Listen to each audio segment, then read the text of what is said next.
अस्सलामुअलैकुम वरहमतुल्लाहि वबरकातुहू। हाँ जी, क्या हाल चाल है जी? ठीक ठाक है सब लोग?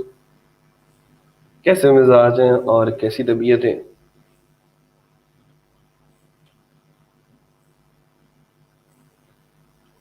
कल क्या आप क्या पढ़ चुके हैं हम, और आज जो है वो तो हम फाइबर को थोड़ा सा डिस्कस करेंगे। लेकिन कल क्या पढ़ा था, पहले उसके बारे में थोड़ा सा बात कर लेते हैं। अस्सलामुअलैकुम वरहमतुल्लाहि वबरकातुहू। वालेकुम अस्सलाम सब लोगों को।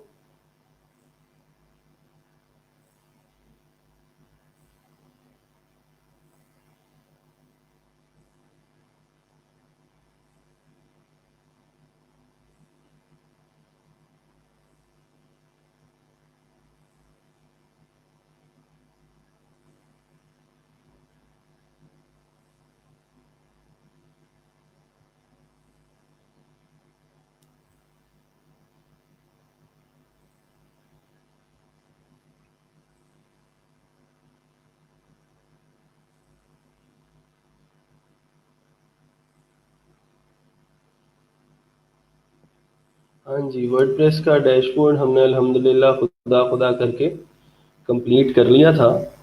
और उसकी जो चीज़ें थी वो हमने पढ़ी थी कि हम कैसे वर्डप्रेस की जो कस्टमाइजेशन है उसके कौन कौन से ऑप्शंस हैं, वो हम कैसे कर सकते हैं।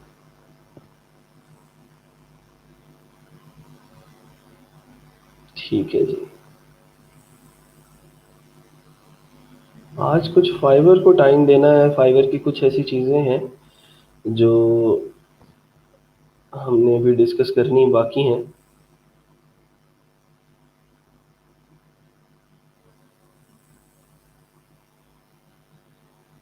तो मैं सोच रहा हूँ कि उसका कुछ जो है वो पढ़ लिया जाए आज।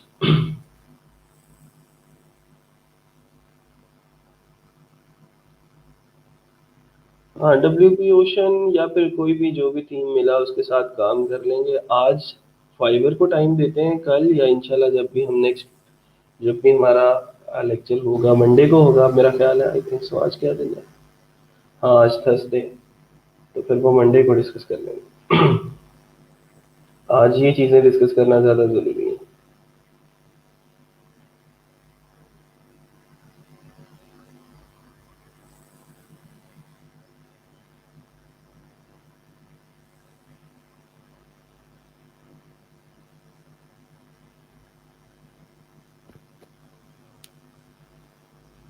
एलिमेंटर का तो पूरा मतलब कह लें कि उसके ऊपर तो हम एक पूरा महीना लगाएंगे ना, एलिमेंटर और एलिमेंटर प्रो। तो वो तो पढ़ना ही पढ़ना है, उसका अभी टाइम नहीं आया। अभी ये जैसे ही हमने डब्ल्यू पी ओशन इंस्टॉल करना है ना अपने उसके लाइव होस्ट पे या लोकल होस्ट पे, तो फिर एलिमेंटर स्टार्ट हो जाना है। एलिमेंटर पे हमने काम करना शुरू कर देना है।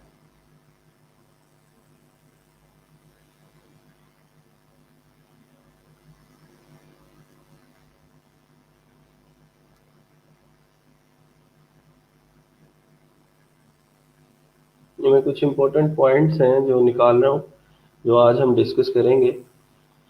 अच्छा, फाइबर के बारे में अभी हम क्या जानते हैं?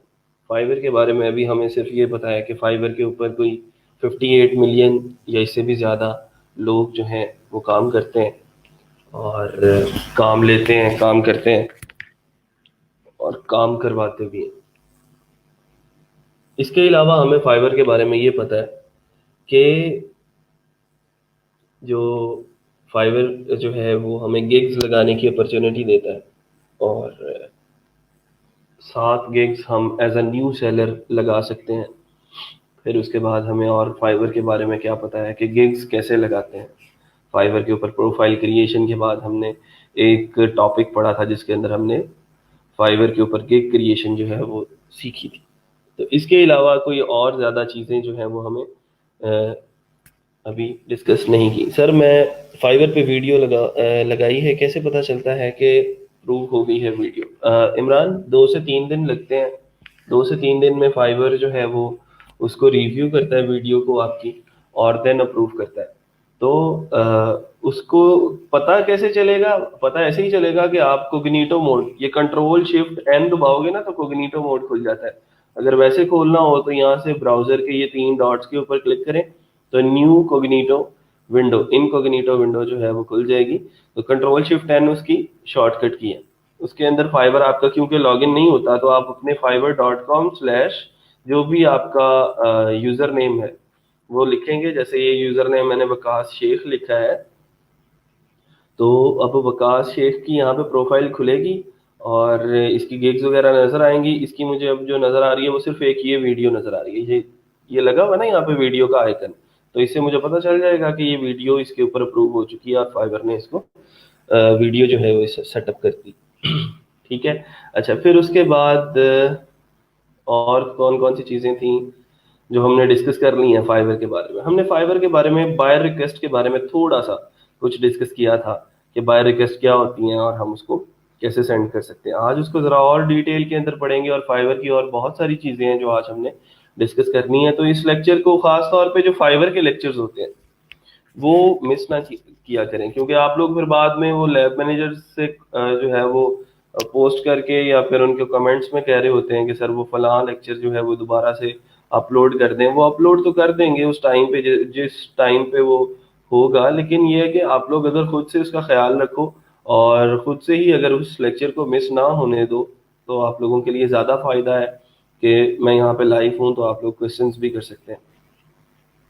ठीक है जी, तो आगे चलते हैं, जरा स्टार्ट करते हैं बायर रिक्वेस्ट से ही। बायर रिक्वेस्ट क्या होती हैं, जैसे हमने थोड़ा सा इसको पहले भी डिस्क्राइब किया था कि कुछ यूजर्स ऐसे होते हैं, कुछ क्लाइंट्स ऐसे होते हैं जिनको फाइवर की गिग्स फाइंड आउट करने में मसला होता है। ठीक है।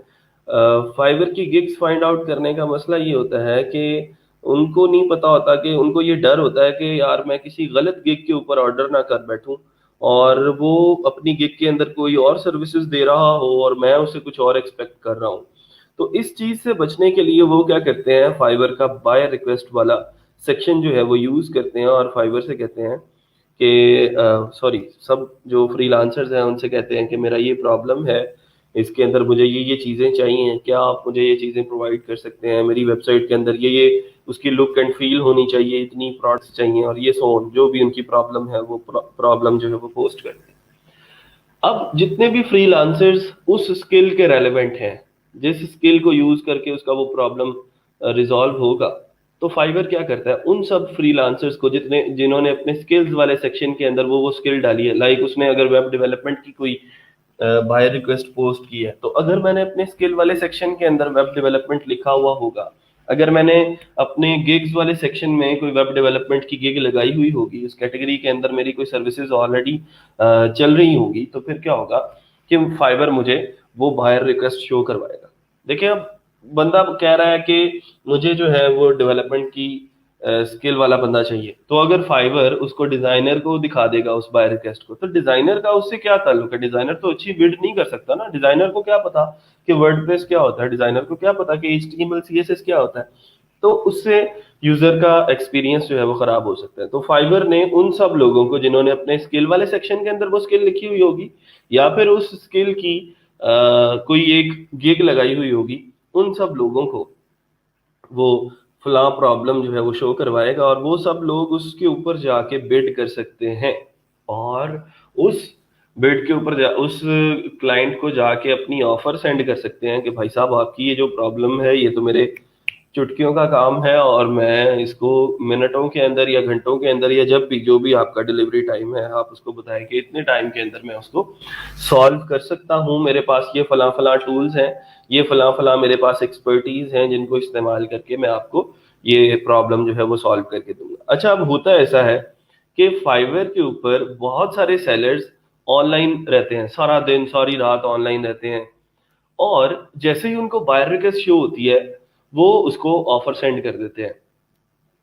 और ऐसे हजारों लोग भी हो सकते हैं। आप लोग अक्सर देखेंगे कि एक बायर रिक्वेस्ट 1 मिनट के लिए शो हुई, उसके ऊपर 40 ऑफर सेंड हो गई, 30 ऑफर सेंड हो गई, आपके देखने से पहले इतने लोग जो हैं वो उसको ऑफर सेंड कर चुके होंगे। तो इस चीज को आपने कैसे कैटर करना है कि आपने ज्यादा से ज्यादा देर ऑनलाइन रहना है। फाइबर उन लोगों को बाय रिक्वेस्ट ज्यादा शो करवाता है जो उस टाइम ऑनलाइन बैठे हुए होते हैं। तो आप लाइकली हो जाएंगे, आपके जो ऑर्डर के चांसेस हैं वो इंक्रीज कर जाएंगे अगर आप फाइबर के ऊपर ज्यादा देर ऑनलाइन रहते हैं। तो ठीक है, तो एक तो चीज ये हो गई कि ऑनलाइन रहना है। दूसरी चीज, अब आते हैं बाय रिक्वेस्ट की तरफ। How to submit your offer and submitting your offer, ये चीजें आज हमने पढ़नी है कि हमने ऑफर जो है वो सेंड कैसे करनी है। पहली चीज ये है कि from the recent buyer request list, click the send offer, select the relevant gig, select which gig extras to include, describe your offer, set your delivery time, set your price and submit your offer। अच्छा, ये तो इसने points के अंदर बता दिया, शायद इसने आगे इसकी एक्सप्लेनेशन भी दी हुई हो। हाँ जी, एक्सप्लेनेशन भी है, चेक कर लेते हैं उसको जरा।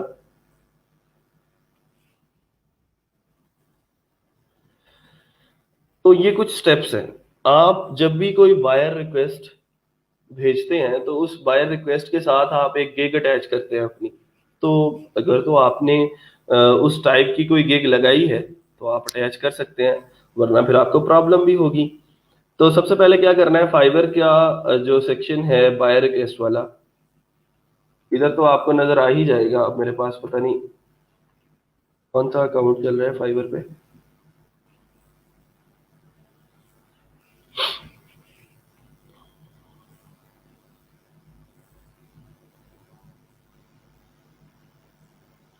चलिए इसको ही लॉग इन करके देख लेते हैं, जो आप लोगों के लिए एक डमी सा अकाउंट बनाया है। बायर रिक्वेस्ट वाला सेक्शन हमें नजर कहाँ पे आएगा वो मैं आप लोगों को बता रहा हूँ। यहाँ से मैं स्विच टू सेलिंग करता हूँ।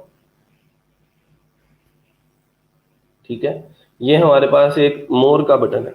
ठीक है, मोर के ऊपर क्लिक करता हूँ तो बायर रिक्वेस्ट यहाँ पे नजर आएंगे मुझे। ठीक, एक चीज यहाँ पे मुझे अगर बायर रिक्वेस्ट इस टाइम पे किसी ने प्रॉब्लम कोई पोस्ट की होगी तो वो मुझे नजर आ जाएगी, वरना मैं इसको बार बार रिफ्रेश करके यहाँ से देखता रहूंगा कि अब कोई बायर रिक्वेस्ट आई है या फिर नहीं। इसको हैंडल करना मोबाइल के ऊपर ज्यादा इजी होता है। फाइवर को आप डेस्कटॉप के ऊपर ऐसे एक टैब के अंदर, जैसे ही आप लोग काम कर रहे हैं, जैसे आप लोग काम कर रहे हैं जी अपने वर्डप्रेस को सीख रहे हैं, वर्डप्रेस की जो डिफरेंट चीजें हैं उनको प्रैक्टिस करके देख रहे हैं, तो फाइवर को यहाँ पे एक टैब के अंदर जो है वो लॉगिन रहने दें और बार बार इसके किसी टैब के ऊपर आके क्लिक कर दें ताकि ये पेज रिफ्रेश हो जाए और फाइवर को लगे कि आप लोग इस टाइम ऑनलाइन बैठे हैं। ठीक है, एक चीज तो ये है। दूसरी चीज ये है कि आप लोग जाएं अपने उसके अंदर अपनी जो है मोबाइल ऐप है आपकी, मोबाइल ऐप को क्लिक करें, उसके उसको बार बार स्क्रॉल करें और उसके ऊपर जाके आप लोग डिफरेंट लोगों की जो गिग्स हैं उनको सर्च करते रहें, उनसे आइडियाज लेते रहें कि आप लोग उस टाइप की कोई गिग लगा सकते हैं या नहीं, आप उस टाइप की कोई सर्विस दे सकते हैं या फिर नहीं।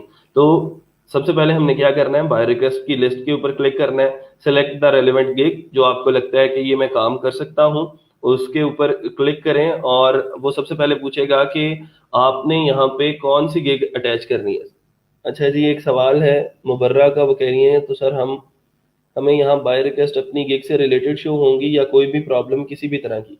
देखिए मुबर्रा, बिल्कुल सही बात है आपकी कि आप जिस टाइप की गिग्स लगाएंगी फाइवर आपको उसी टाइप की बाय रिक्वेस्ट ही शो करवाएगा। ठीक है, मैंने ये बात पहले भी क्लियर की कि डेवलपमेंट की गिग वो डिजाइनर्स को नहीं दिखाएगा, वो सोशल मीडिया मार्केटर्स को नहीं दिखाएगा। सोशल मीडिया मार्केटर्स जो सर्विसेज दे रहे हैं उनको सोशल मीडिया मार्केटिंग की ही गिग्स नजर आएंगी, उनको डेवलपमेंट की गिग्स नजर नहीं आएगी। तो आपने फाइवर के ऊपर जो जो स्किल वाले सेक्शन के अंदर लिखा है या जिन जिन कैटेगरीज के अंदर आपने गिग्स लगाई हैं आपको उनके रेलेवेंट बाय रिक्वेस्ट शो हुआ करेगी। एक चीज क्लियर हो गई। ठीक है, अब वहां पे हमने गिग ऑफर सेंड करते हुए एक गिग अटैच करनी है। गिग अटैच करने का मतलब ये होता है कि फाइवर जो फाइवर का क्लाइंट है जो हमारा, वो उस गिग के ऊपर क्लिक करके उसको और ज्यादा चेक कर ले कि यार ये इसने इस गिग के अंदर और क्या क्या चीजें लिखी हुई हैं और क्या क्या सर्विसेज हैं, तो वो आप लोग उसको भेज सकते हैं उस गिग को साथ। Select which gig extras to include. Gig extras के बारे में हम ऑलरेडी पढ़ चुके हैं, जो हमने फाइवर की गिग क्रिएशन के टाइम पे पढ़े थे कि गिग एक्स्ट्रास क्या होते हैं। अगर हम उसे कहते हैं कि गिग एक्स्ट्रास भी तुम्हें बाय करने पड़ेंगे साथ, तो हम गिग एक्स्ट्रास भी अटैच कर सकते हैं कि अगर वो हमसे 50 प्रोडक्ट्स मांग रहा है, हमारी गिग के अंदर जो है वो 20 प्रोडक्ट्स हमने बोली हैं, हम उसे कहते हैं कि गिग एक्स्ट्रा सिलेक्ट करो ताकि वो मैं 50 प्रोडक्ट्स तुम्हें अपलोड करके दे सकूं।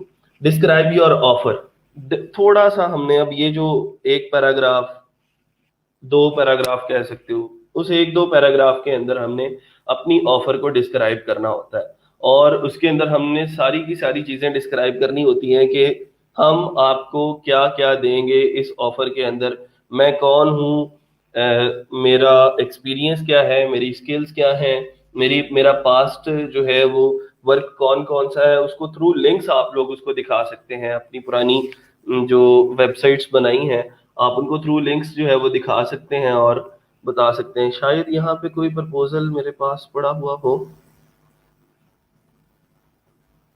वो पता नहीं, पुराना ना हो गया हो। चलें चेक करते हैं क्या है ये। अच्छा, ये थोड़ा सा इसको पढ़ लें अगर। Hi, we went through the project posted by you. अब वो हम क्या कर रहे हैं, हम उसको बाय रिक्वेस्ट भेजने की ट्राई कर रहे हैं। हाँ, तो मैंने उसको क्या किया कि सिंपल आप लोगों को समझाने के लिए मैंने ये लिखा है थोड़ा सा content. We went through the project posted by you. We have 7+ years of experience in developing e-commerce sites with responsiveness using premium themes and plugins. We have done lots of web applications in the past years efficiently for your site. We mentioned our works below. Please, below please you can check इस तरह का कुछ है। और क्या है, sure we will deliver a good quality of work. फिर नीचे सैंपल वर्क्स अटैच कर दिए, और उन सैंपल वर्क्स के अंदर अपनी जो पुरानी वेबसाइट्स हैं उनको थ्रू लिंक्स हमने जो है वो दे दिया। और we have 7+ years of experience in web technology. अच्छा, ये काफ़ी पुराना है, ठीक है। और स्टैंडर्ड रिस्पॉन्सिव क्या है जी, मोबाइल, टैबलेट, डेस्कटॉप सारों पे खोलोगे तो आपकी रिस्पॉन्सिव वेबसाइट्स आप लोगों को मिल जाएंगी। और भी कुछ प्रपोजल्स यहाँ पे लिखे हुए पड़े हैं, मैं वो भी आप लोगों को दिखा दूंगा। आप लोग इस तरह जो है वो थोड़ा सा आइडिया लेके और सारी की सारी चीजें जो है डिस्क्राइब कर सकते हैं, और उस ऑफर के रिलेटेड बातें करनी है।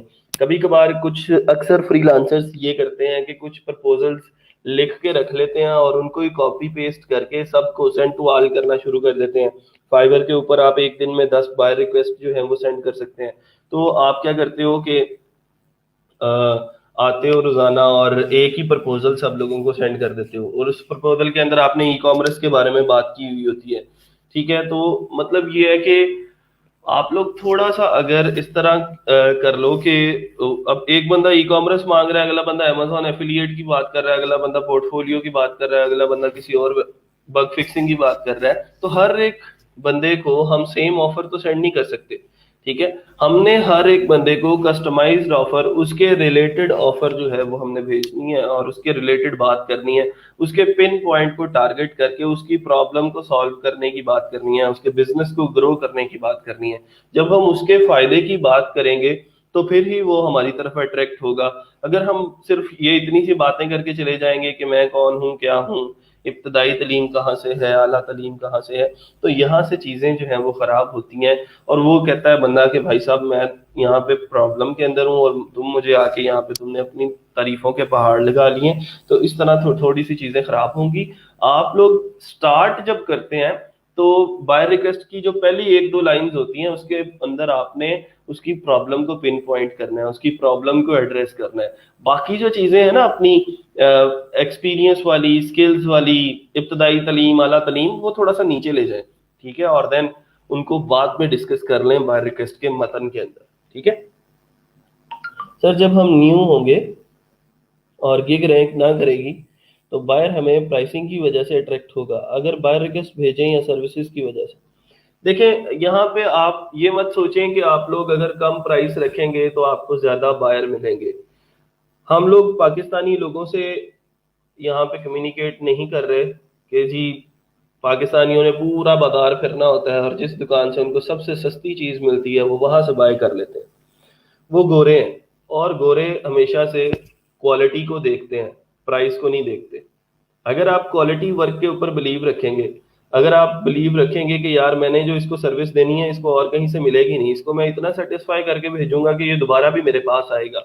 और फ्रीलांसिंग की जो बेसिक आप कह लो कि चीज है वो रीसेलिंग है। रीसेलिंग क्या होती है कि एक क्लाइंट के साथ आप इतना उसके साथ ऐसा रिलेशनशिप बना लेते हो कि आप वो बार बार, आप जब भी उसको कोई प्रॉब्लम आता है तो उसके दिमाग में मोहम्मद सुफियान का नाम ही आता है। तो आपने क्या करना है, रिलेशनशिप्स बिल्ड करने हैं लोगों के साथ, प्राइसेस के पीछे नहीं भागना। ठीक है, हमने लोगों के साथ रिलेशनशिप्स बिल्ड करके उनको बार बार उनसे रीऑर्डर करवाने। तो अगर मतलब, और प्राइसेस को थोड़ा सा कम करने वाला हिसाब है। आप उसकी एग्जांपल ये है कि अगर आप कोई 2000 रुपये का पिज्जा है, अगर वो आप 400 रुपये में बेचोगे ना, तो लोगों को वैसे ही शक हो जाएगा कि पता नहीं इसने इस पिज्जे में क्या डाला होगा जो 400 रुपये में बेच रहा है। ठीक है, तो यहाँ पे हमने थोड़ा सा जो है वो अपनी प्राइसेस को भी मॉडरेट रखना है और अपनी क्वालिटी को जो है वो इन्हेंस करना है। जितना ज़्यादा हम क्वालिटी वर्क प्रोवाइड करेंगे और उतना ज़्यादा हम फिर उसके बाद मुंह मांगे पैसे जो है वो उनसे ले सकते हैं। लेकिन पहली बात यह है कि उनके साथ रिलेशनशिप बिल्ड करना है हमने। हमने बिल्कुल भी इस तरफ नहीं जाना कि जी हम उसको एक ही दफ़ा निचोड़ लें। एक ही दफ़ा निचोड़ेंगे तो फिर वो दोबारा से वापस नहीं आएगा आपके पास। सर, ये कैटेगरीज इफेक्ट करेंगी बाय रिक्वेस्ट पे ज़्यादा या स्किल से रेलिवेंट? दोनों चीज़ें इफेक्ट करती हैं, दोनों के अंदर ही आपने इसको ख्याल रखना है इसका। ये ना हो कि बताएं कि एमएससी डी ग्राउंड से की। हाँ जी बिल्कुल, ऐसी चीज़ें डिस्कस नहीं करनी।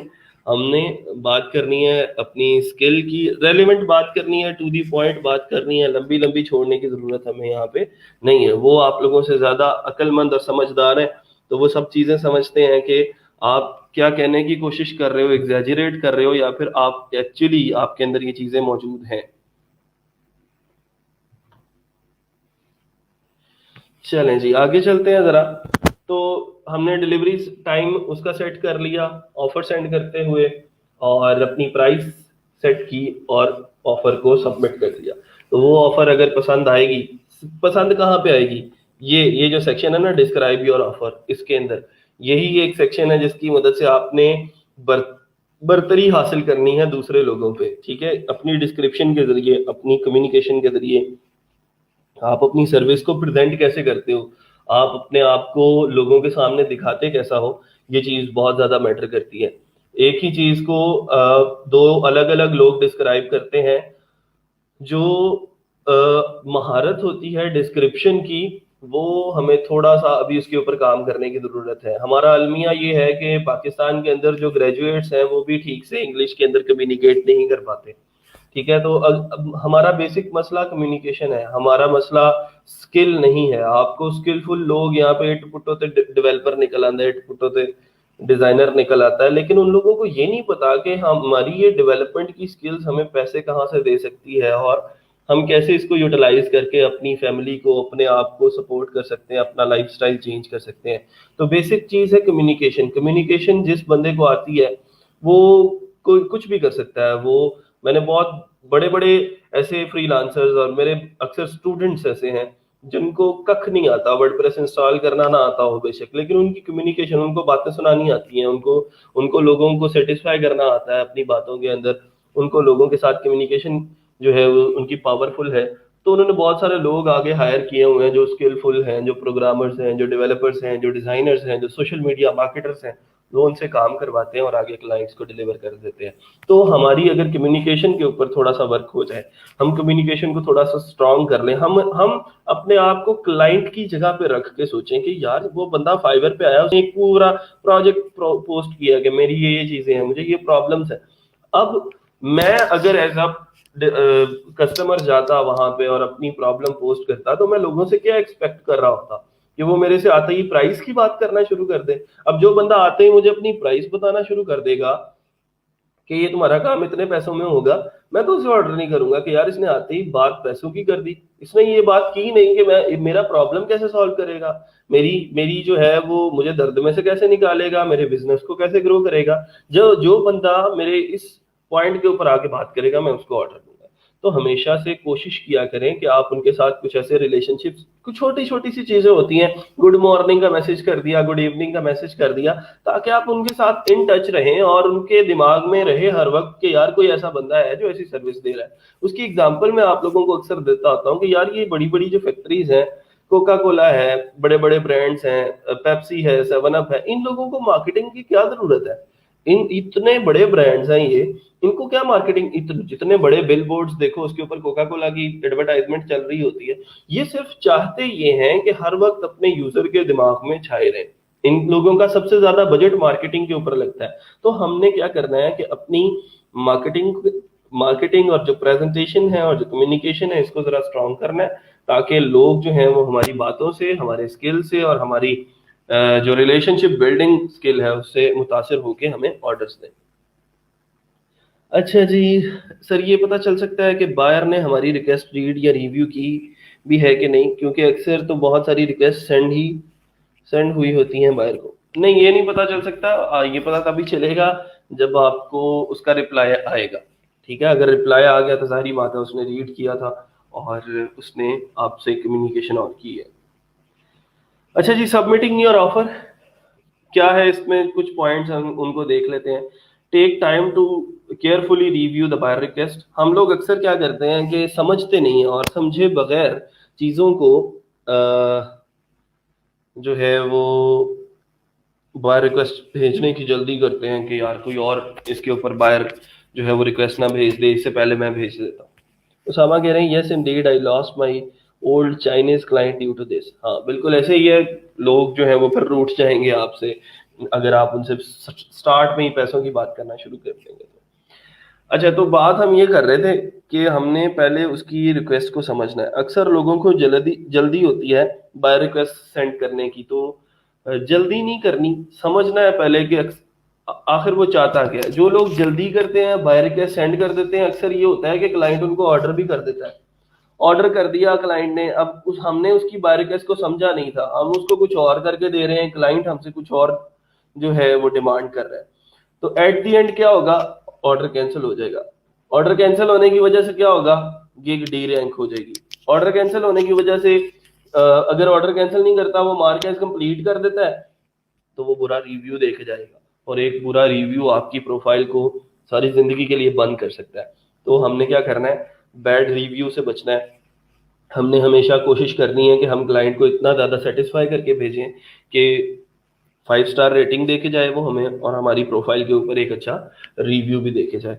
तो समझ के सारी चीज़ों को फिर हमने बाय रिक्वेस्ट सेंड करनी है। बगैर समझे बाय रिक्वेस्ट सेंड करने वाला बंदा हमेशा धोखा खाता है। पहले स्टेप बाय स्टेप उसकी प्रॉब्लम को लिख लें यहाँ पे, और उनके स्टेप बाय स्टेप उसको जो प्रॉब्लम के सोल्यूशन है वो बताएं। अब जैसे उसने कहा मुझे ई कॉमर्स वेबसाइट, अब एक बंदा जो बिल्कुल टेक्निकल नहीं है, उसने तो यही कहना है ना कि मैंने ई कॉमर्स वेबसाइट डेवलप करनी है। तो अब उस डेवलपमेंट तक के कितने प्रोसेसेस है।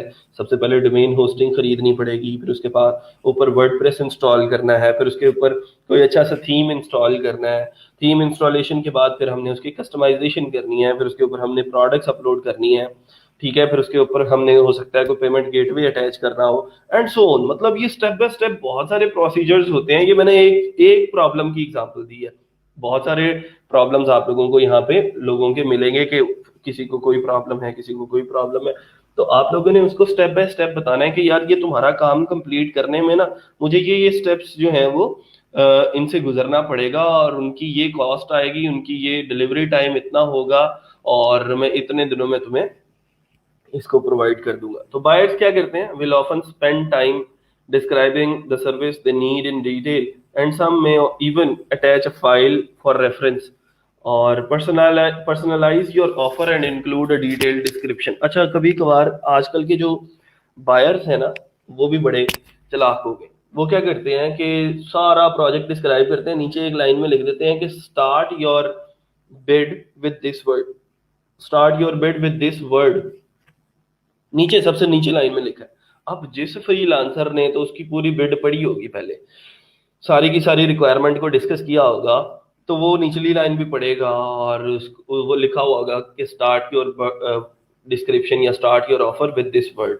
तो वो पहले वो वर्ड लिखेगा, और फिर उससे क्या होता है, क्लाइंट ये जानना चाह रहे होते हैं कि क्या इस फ्रीलांसर ने मेरी पूरी की पूरी जो डिस्क्रिप्शन थी प्रोजेक्ट की उसको पढ़ा भी है या नहीं, और फिर मुझे बाय रिक्वेस्ट सेंड कर रहा है, या फिर इसने कोई प्रपोजल लिख के रखा हुआ है और कॉपी पेस्ट करता जा रहा है।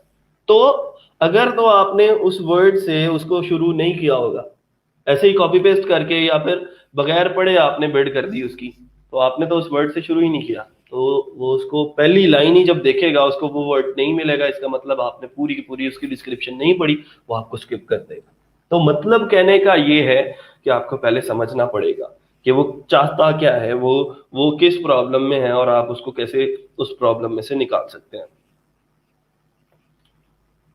When describing your offer, address all the relevant information the buyer included in their initial request. Include only gig extras that actually answer the buyer's need.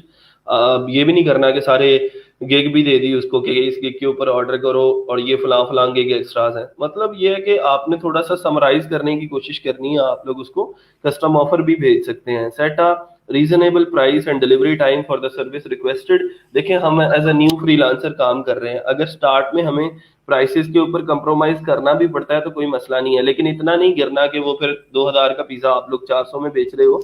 लेकिन थोड़ा सा कंप्रोमाइज स्टार्ट में हमने पैसे के पीछे नहीं भागना, स्टार्ट में हमने भागना है रिव्यूज के पीछे। और स्टार्ट में हमने ये कोशिश करनी है कि जल्दी से जल्दी हमारी प्रोफाइल के ऊपर कोई ऑर्डर आए, और ऑर्डर आने की वजह से जो आपकी प्रोफाइल को, ये जो आपकी गिग्स को रैंकिंग मिलेगी, आप लोग सोच नहीं सकते। Once you have your first order on your gig, तो उसके बाद फाइवर खुद से आपको सपोर्ट करना शुरू कर देगा। फाइवर फिर ज्यादा मार्केट को आपकी गिग दिखाएगा। आपकी गिग पहले पेज पे या दूसरे पेज के ऊपर लैंड कर रही होगी, इसकी वजह से ज्यादा लोग आपकी गिग के ऊपर आ रहे होंगे और आपकी जो डिस्क्रिप्शन है, आपकी जो सारी की सारी प्रेजेंटेशन है उस गिग की, उसको देख रहे होंगे, और हो सकता है वहां पे ऑर्डर्स के चांसेस, डायरेक्ट ऑर्डर के चांसेस जो है वो बढ़ जाए। सेट अ रीजनेबल प्राइस, अच्छा ठीक है, हो गया। Avoid contacting a buyer directly via inbox message and buyers may view this as a spam, and if reported it will affect your communication flexibility. This is not a promotional tool. Only share your gigs if it is relevant to a specific buyer request. कभी कभार हम ये करते हैं कि हमें ही जाके लोगों को जो हमारी गिग के रेलेवेंट भी नहीं है उनको जाके मैसेज करना शुरू कर देते हैं, उनको हम अपनी गिग्स दिखाना शुरू कर देते हैं। ऐसा नहीं करना, हमने अपनी गिग्स को शेयर करना है, लेकिन फाइवर पे नहीं, हमने एक्सटर्नल लिंक्स उसको देने हैं। एक्सटर्नल लिंक्स का मतलब ये है कि हम फेसबुक के ऊपर कुछ ग्रुप्स ज्वाइन करेंगे। आज से सब लोग ये काम करेंगे। फेसबुक के ऊपर आप लोगों को यूएस, यूके, कनाडा, ऑस्ट्रेलिया और इस तरह के जो दूसरे यूरोपियन कंट्रीज हैं, इनके कुछ बड़े बड़े ग्रुप्स मिल जाएंगे। ठीक है, आप फेसबुक के ऊपर यूएस लिखते हैं और उसके ग्रुप्स वाले सेक्शन में आते हैं तो बहुत सारे ग्रुप्स आपको मिल जाएंगे। आप उन ग्रुप्स के अंदर रिक्वेस्ट भेज सकते हो। ज्यादा रिक्वेस्ट नहीं भेजनी, आपकी फेसबुक प्रोफाइल बैन भी हो सकती है। दिन के अंदर आप कह लें कि 3 से 4 या 5 ग्रुप्स के अंदर ज्यादा से ज्यादा आपने रिक्वेस्ट सेंड करनी है, और वो पिछली एक्सेप्ट होती जाएंगी, आप और ज्यादा ग्रुप्स को ज्वाइन करते जाएं। ठीक है, तो वंस यू हैव सम मतलब कि 20-25 ग्रुप्स, तो आप क्या करेंगे, फिर आप अपनी फाइवर की जो गिग्स हैं या फाइवर की जो प्रोफाइल है आपकी, आप उस प्रोफाइल को शेयर करना शुरू कर दें जो दूसरे ग्रुप्स हैं उनके अंदर। और उन ग्रुप्स के अंदर शेयर करने से ये होगा कि सोशल क्लिक्स मिलेंगे आपकी गिग को, और सोशल क्लिक्स की मदद से भी आपकी जो गिग है उसको एक बूस्ट मिलता है और फाइबर उसको सपोर्ट करना शुरू कर देता है।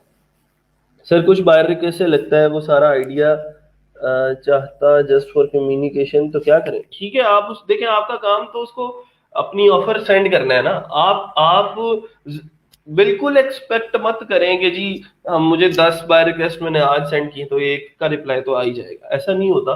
ठीक है, दुनिया बहुत, मतलब आप कह सकते हो कि आपसे अभी बहुत ज्यादा ट्रेंड लोग बैठे हैं। उम्मीद अच्छे की रखनी चाहिए, अपनी मेहनत जो है वो शर्त है, रिवॉर्ड जो है वो अल्लाह ताला के हाथ में छोड़ दें। लोग यहाँ पे आपको टेस्ट करने के लिए भी आएंगे, मार्केट का आइडिया लेने के लिए भी आएंगे। आपका काम सिर्फ ये है कि आपने लगन के साथ काम करते रहना है। ठीक है, बहुत सारे लोग ऐसे हैं, मुझे स्टूडेंट्स मिलते हैं, मैसेजेस मुझे मेरे इनबॉक्स में गिर रहे होते हैं, सर मुझे 7 दिन हो गए हैं फाइवर की प्रोफाइल बनाए, मैंने गिग्स भी 2 लगा ली हैं, अभी तक ऑर्डर नहीं आया, मैं क्या करूं बताएं। तो उन लोगों के ऊपर मुझे थोड़ा सा तरस भी आता है कि उनको अगर किसी अच्छे मेंटोर की जो है वो गाइडलाइंस मिली होती तो वो आप लोग इस तरह के सवाल ना कर रहे होते और काम कर रहे होते, मेहनत के ऊपर बिलीव कर रहे होते।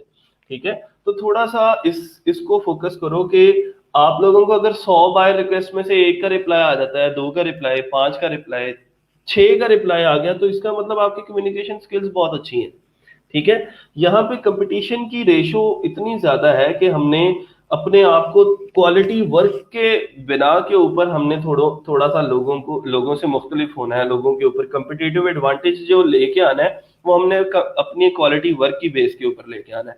कि हमारे जो क्लाइंट एक दफा मुझे मैसेज कर देता है ना, एक एक बंदा जो मुझे खुद मैसेज कर रहा है, या फिर एक बंदा जो मेरी बाय रिक्वेस्ट का रिप्लाई कर रहा है, अब वो बंदा जाना नहीं चाहिए, अब वो ऑर्डर करके ही जाए।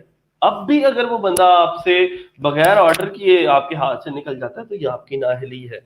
अगर एक बंदा जो है वो एक मैसेज करता है, उसने आपने बाय रिक्वेस्ट उसको सेंड की और उसने आपको रिप्लाई कर दिया, अब इसका मतलब ये है कि इससे आगे अब आपकी नाअहली शुरू हो जाएगी अगर वो आपको ऑर्डर करके नहीं जाता। मैं एक इंटरव्यू सुन रहा था अपना जावेद मियादाद साहब का, तो वो उन दिनों में पाकिस्तानी टीम बड़ी हार रही थी और क्रिकेट टीम जो है, तो वो एलबीडब्ल्यू आउट होता है। शायद लड़कियों को तो कम पता होगा, लड़कों को पता है कि एलबीडब्ल्यू आउट क्या होता है, कि वो पैड के ऊपर गेंद लग जाती है बैट्समैन के, और वो विकेट के सामने जब आपका घुटना होता है तो उसके ऊपर अगर घुटने के ऊपर या टांग के ऊपर बॉल लग गई तो आप आउट हो जाते हैं। तो जावेद मियांदाद साहब कह रहे थे कि मुझे समझ नहीं आती कि जब हमारे बैट्समैन के हाथ में बल्ला है तो फिर भी गेंद जाके पैड पे क्यों लगती है। तो मुझे उनकी बात बड़ी पसंद आई। यही बात अगर हम फ्रीलांसर्स को कहते हैं कि भाई साहब अगर एक बंदे ने आपको मैसेज कर दिया है, इसका मतलब ये है कि अब वो आपको ऑर्डर भी करके जाए, अब भी अगर वो आपको ऑर्डर नहीं करके जाता तो ये आपकी नाअहली है, और आपको आपकी कम्युनिकेशन स्किल्स के अंदर जो है वो मसला है, उसको हमें इम्प्रूव करना पड़ेगा।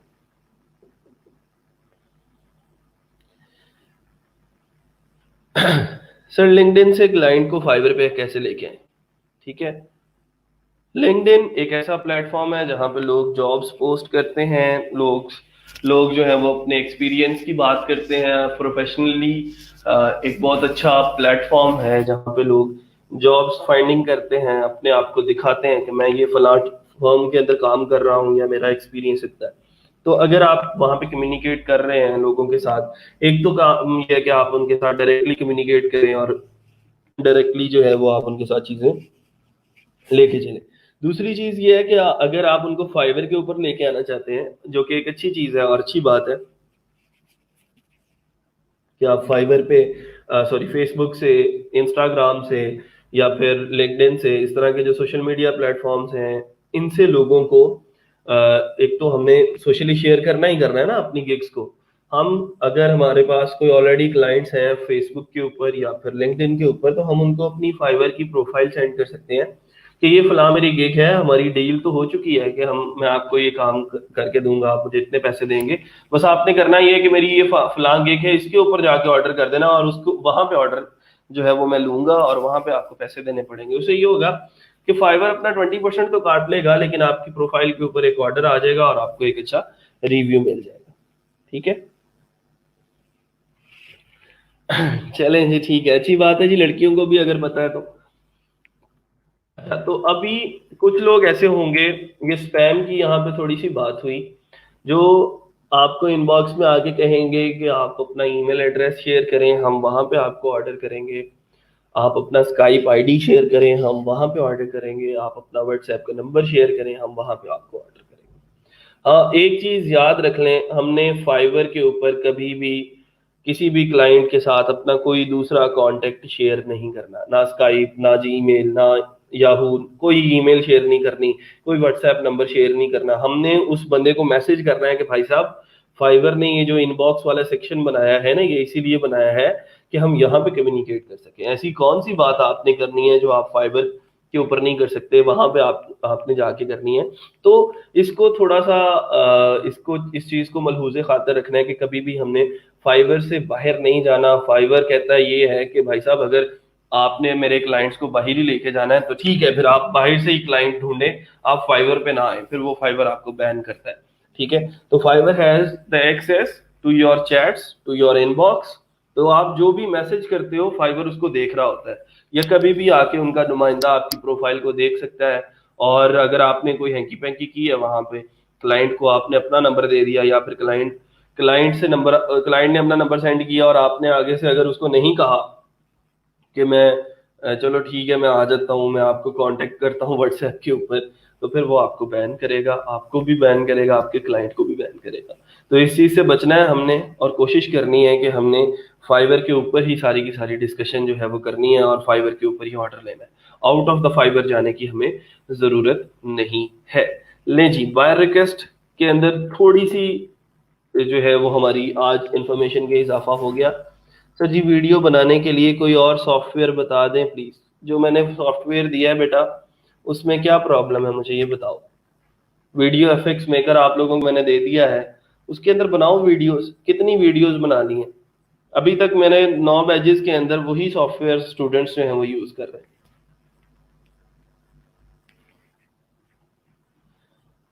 उसमें क्या प्रॉब्लम है? एनिमेटेड वीडियोस आप लोग बना सकते हो, उसके पीछे म्यूजिक लगा सकते हो आप लोग, कैरेक्टर्स यूज कर सकते हो, उसमें कार्टून्स यूज कर सकते हो। कितने लोगों ने वीडियोस बना लिए? सर अगर क्लाइंट नंबर शेयर करे, बंदा रिस्पांस ना दे, फिर रिस्पांस दे देना चाहिए ना, अपने आप को आपने सेफ एंड पे रखना है, और आपने मैसेज में लिख देना है कि I can not contact you on WhatsApp because it is against the terms and condition of Fiverr. ठीक है, ताकि अपने आप को सेफ केस के अंदर रखें।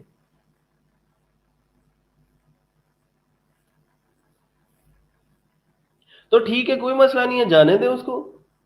अगर वो आपको स्काइप पे लेके जाने की कोशिश कर रहा है तो छोड़ दें उसको, कोई मसला नहीं है। कभी कभार होता भी है ऐसा कि हम उसको स्काइप पे ले भी आते हैं, कम्युनिकेशन कर भी लेते हैं। कम्युनिकेशन अगर तो उसने शेयर कर दिया आपके साथ अपना कांटेक्ट नंबर या आपका स्काइप आईडी, कम से कम आप मैसेज तो कर देना उसको। ठीक है कि मैं नहीं कर सकता फाइवर पे, मैं आउट ऑफ द फाइवर नहीं जा सकता, कम से कम मैसेज करें। उसके बाद आप देन उसको स्काइप पे कांटेक्ट कर लें या व्हाट्सएप पे कांटेक्ट कर लें, फिर कोई मसला नहीं है। लेकिन कम से कम एज अ प्रूफ आपके पास मैसेज होना चाहिए, ताकि कल कल आपको फाइवर क्लेम करे तो आप उसको वो स्क्रीनशॉट दिखा सको कि मैंने इसको मैसेज किया था।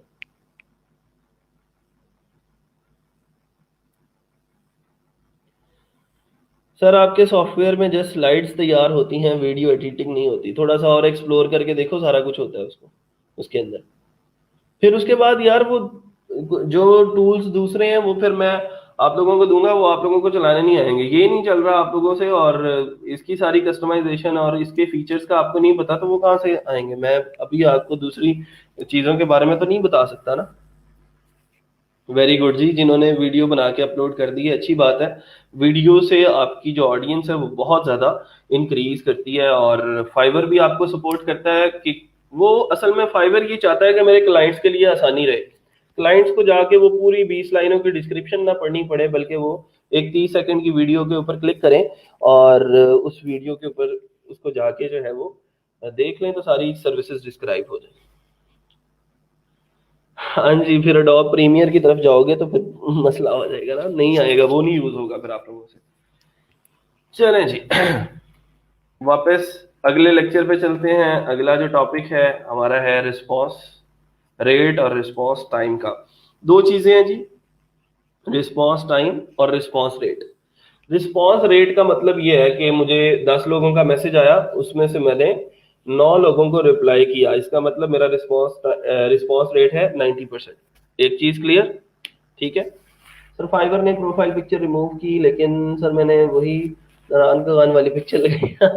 चलें जी ठीक है, जैसे आपकी मर्जी है लगाएं, लेकिन आप थोड़ा सा कोशिश किया करें कि जो भी पिक्चर लगाएं वो जरा प्रोफेशनल लगे।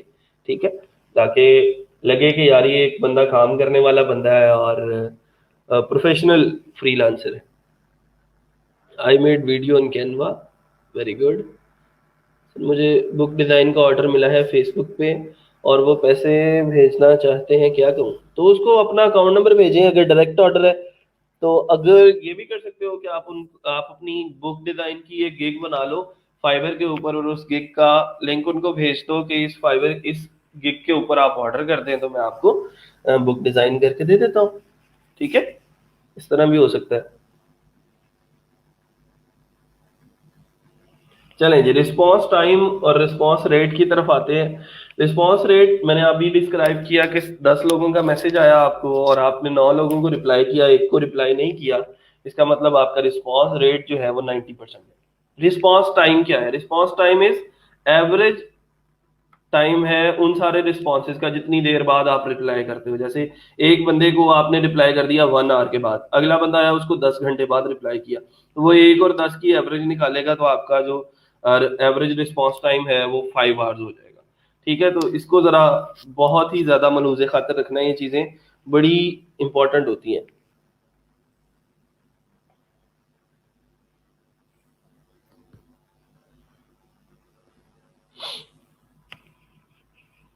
अच्छा जी, आगे चलते हैं। की पॉइंट्स हैं कुछ।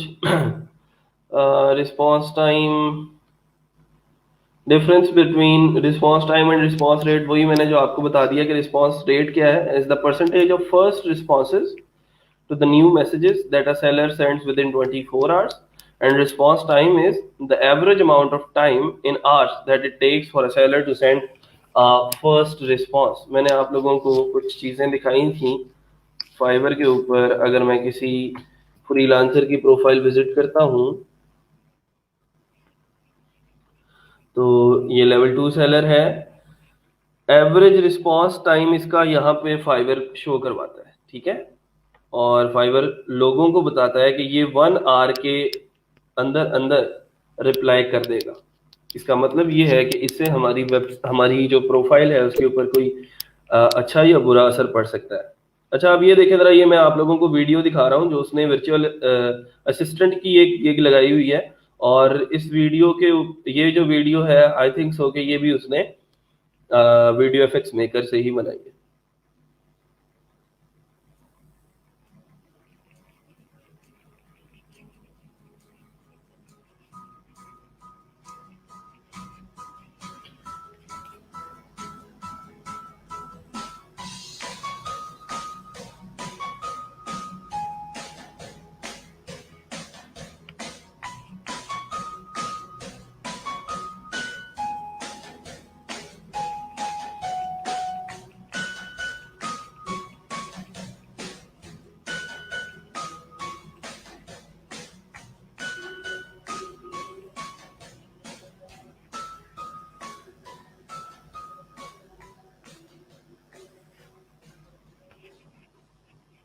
ठीक है, तो ये वीडियो भी वीडियो एफेक्ट्स मेकर में बनी है, इसको देख लेते हैं ये किस में बनी हुई है। ये भी आई थिंक उसी में होगी, नहीं ये उसके क्लाइंट की है। Making this quick video for my boy Web Expert for You on Fiverr. He did an amazing job optimizing my website. You all need to go check it out at chart.com. Hire him. It's really good. Web Expert for You on Fiverr. All of it. ठीक है, ये मैंने बड़ी देर पहले इसको ये trick बताया था कि आप जो है अपने फाइवर के क्लाइंट से ये रिक्वेस्ट कर सकते हो कि आप मेरे लिए एक छोटी सी वीडियो बना दें 30 सेकंड की या 20 सेकंड की। उसके अंदर आप बता दें कि आपको जो है वो मेरे साथ काम करके कैसा लगा। ये तो मैंने आज इसकी वीडियो देखी है कि उसने अपनी गिग वीडियो के ऊपर ये लगाया भी हुआ है। और ये होगा कैसे, अब फाइवर का कोई क्लाइंट इस बात पे कैसे मानेगा कि वो 20 सेकंड की या 30 सेकंड की वीडियो वो आपके लिए बना दे और लोगों को रिकमेंड कर दे कि यार ये वेब एक्सपर्ट फॉर यू बंदा जो है ये बड़ा अच्छा है और ये आपको क्वालिटी सर्विसेज प्रोवाइड करके देगा। तो ये बनेगा, ये सारी की सारी चीजें तब होंगी जब हम क्लाइंट के साथ रिलेशनशिप बिल्ड करेंगे। हम क्लाइंट के साथ पैसों की बात करने की बजाय उसके बिजनेस को ग्रो करने की बात करेंगे, उसके वेबसाइट की लुक एंड फील को जो है वो अच्छा करने की बात करेंगे। ठीक है, तो ये चीजें बहुत ज्यादा हमें जो है वो एक बूस्ट दे सकती है।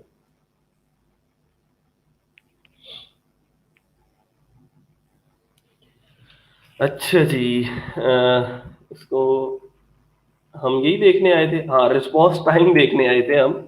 तो रिस्पॉन्स टाइम जो है वो 1 आवर यहाँ पे शो होता है। अगर आपने एक क्लाइंट को 1 आवर बाद रिप्लाई कर दिया, अगले क्लाइंट को आपने 10 घंटे बाद किया, तो आपका रिस्पॉन्स टाइम 5 आवर्स हो जाएगा और लोगों को ये लगेगा कि शायद ये बंदा जो है वो इतने घंटों बाद ही रिप्लाई करता है और 5 घंटे बाद मुझे इसका रिप्लाई आएगा तो मैं इसको मैसेज क्यों करूं। तो ये चीजें आपके रिस्पॉन्स टाइम और रिस्पॉन्स रेट क्यों इंपॉर्टेंट है, क्योंकि जो फाइवर का लेवल सिस्टम है उसकी कुछ रिक्वायरमेंट्स हैं। मैं अगर यहाँ पे लिखता हूँ fiverr.com/levels,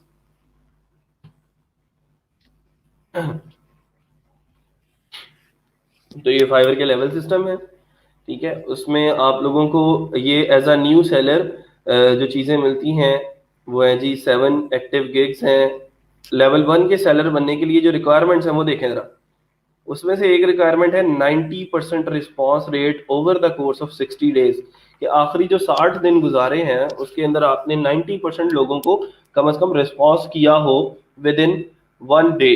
ठीक है, अब अगर किसी बंदे को आप एक दिन के अंदर अंदर रिस्पॉन्स नहीं करते तो फिर आपका रिस्पॉन्स रेट जो है वो नीचे आ जाता है। ठीक है, लेकिन रिस्पॉन्स टाइम जो है वो आपका आवर्स के ऊपर चलता है, और कितने घंटे बाद आपने रिस्पॉन्स कर दिया वो आपका रिस्पॉन्स टाइम है, और वो एवरेज उसकी कैलकुलेट होती रहती है। तो ये कुछ रिक्वायरमेंट्स हैं।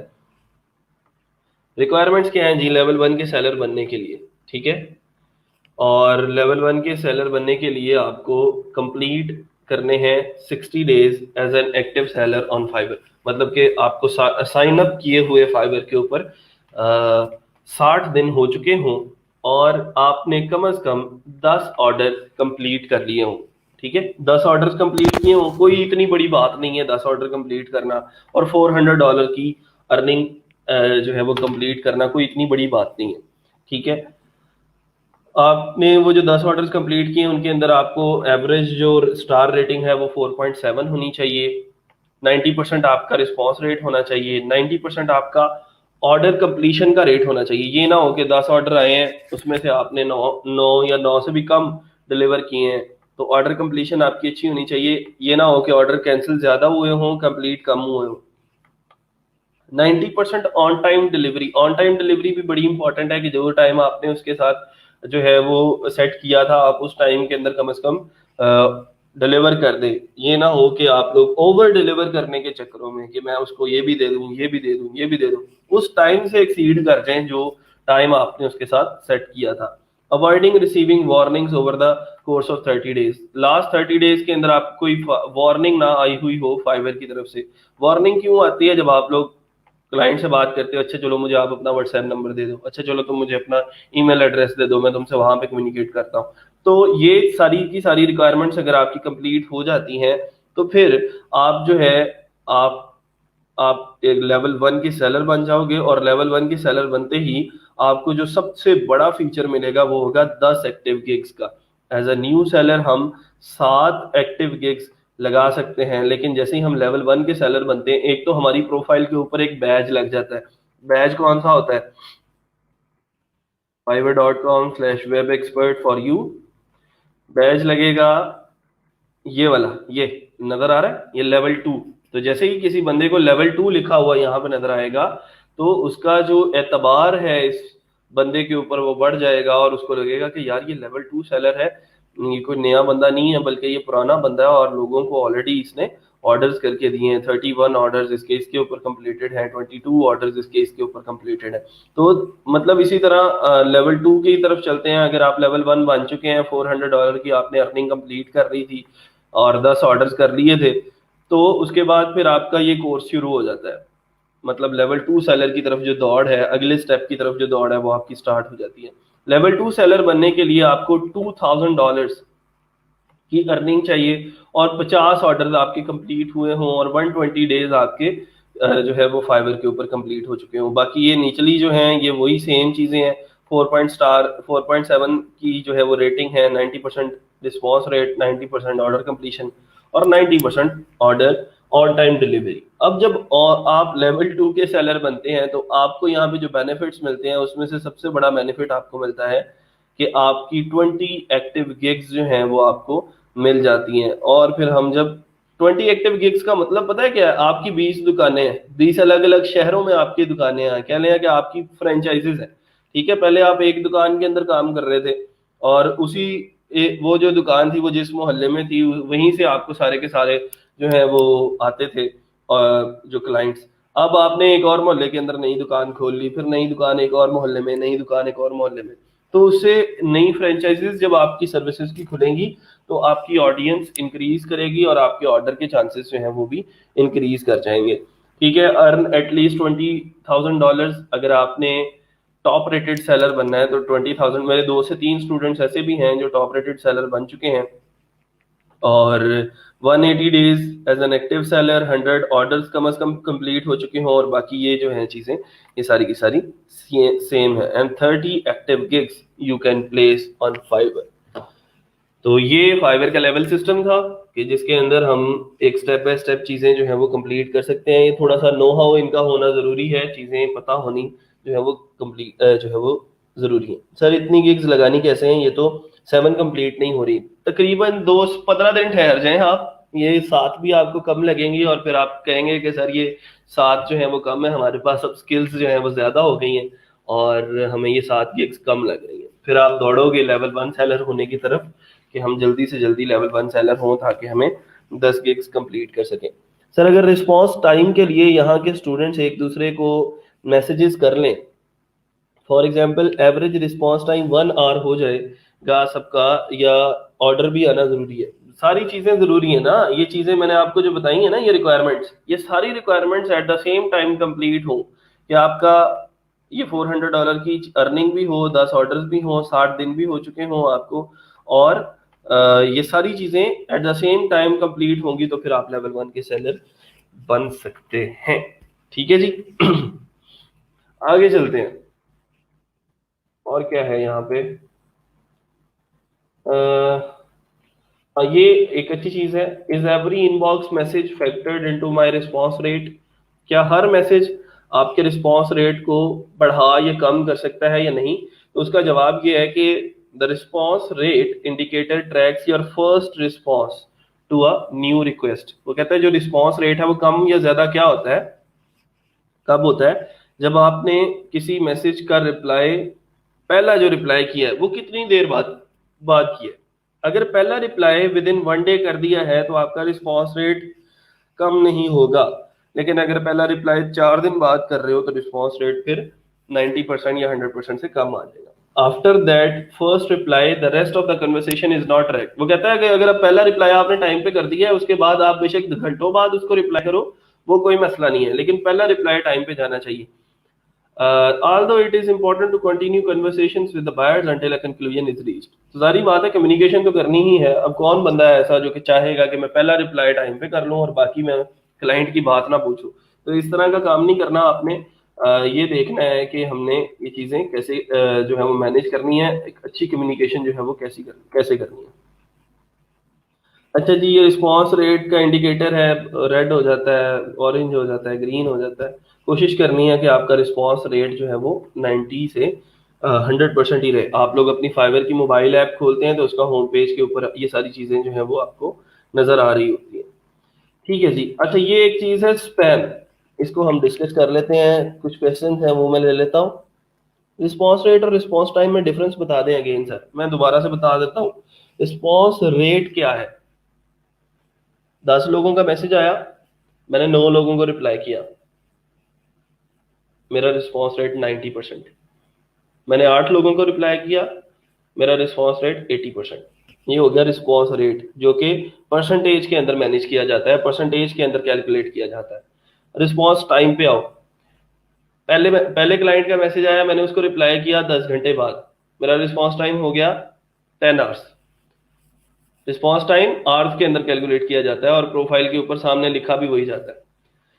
तो अगले बंदे का मैसेज आया, उसको मैंने विद इन मिनट्स जो है वो विद इन सेकेंड्स रिप्लाई कर दिया। पुराने वाले को किया था 10 घंटे बाद, अब वाले को विद इन सेकेंड्स, तो एवरेज रिस्पॉन्स टाइम हो गया 5 आवर्स। अब अगले वाले को मैंने मैसेज किया, अब उसको मैंने विद इन मिनट्स दोबारा से, तो उससे भी कम हो गया मेरा रिस्पॉन्स टाइम। तो कोशिश किया करें कि अपना रिस्पॉन्स टाइम जो है वो 1 आवर से ज्यादा इंक्रीज ना हो, और रिस्पॉन्स जो रेट है वो 90% से कम ना है, वो 100% ही होना चाहिए, 99% भी नहीं होना चाहिए। ठीक है। और कोई बात अभी भी किसी को समझ नहीं आई रिस्पॉन्स रेट और रिस्पॉन्स टाइम में, तो वो दोबारा पूछ सकता है, मैं दोबारा बताऊंगा, हमने अगली चीजें थोड़ी पढ़नी है। सर वर्डप्रेस इंस्टॉलेशन और वेबसाइट डेवलपमेंट की अलग अलग गिग्स हैं या एक ही हो गिग? वर्डप्रेस की कस्टमाइजेशन भी नहीं, आप अलग अलग लगा सकती है ना, जितनी ज्यादा गिग्स होंगी उतना ज्यादा मार्केट आपको मिलेगी। इंस्टॉलेशन की अलग से गिग लगाएं, कस्टमाइजेशन की अलग गिग होती है। तो सर्च कर लिया करें ना पहले, लोगों की गिग्स से आइडिया ले लिया करें।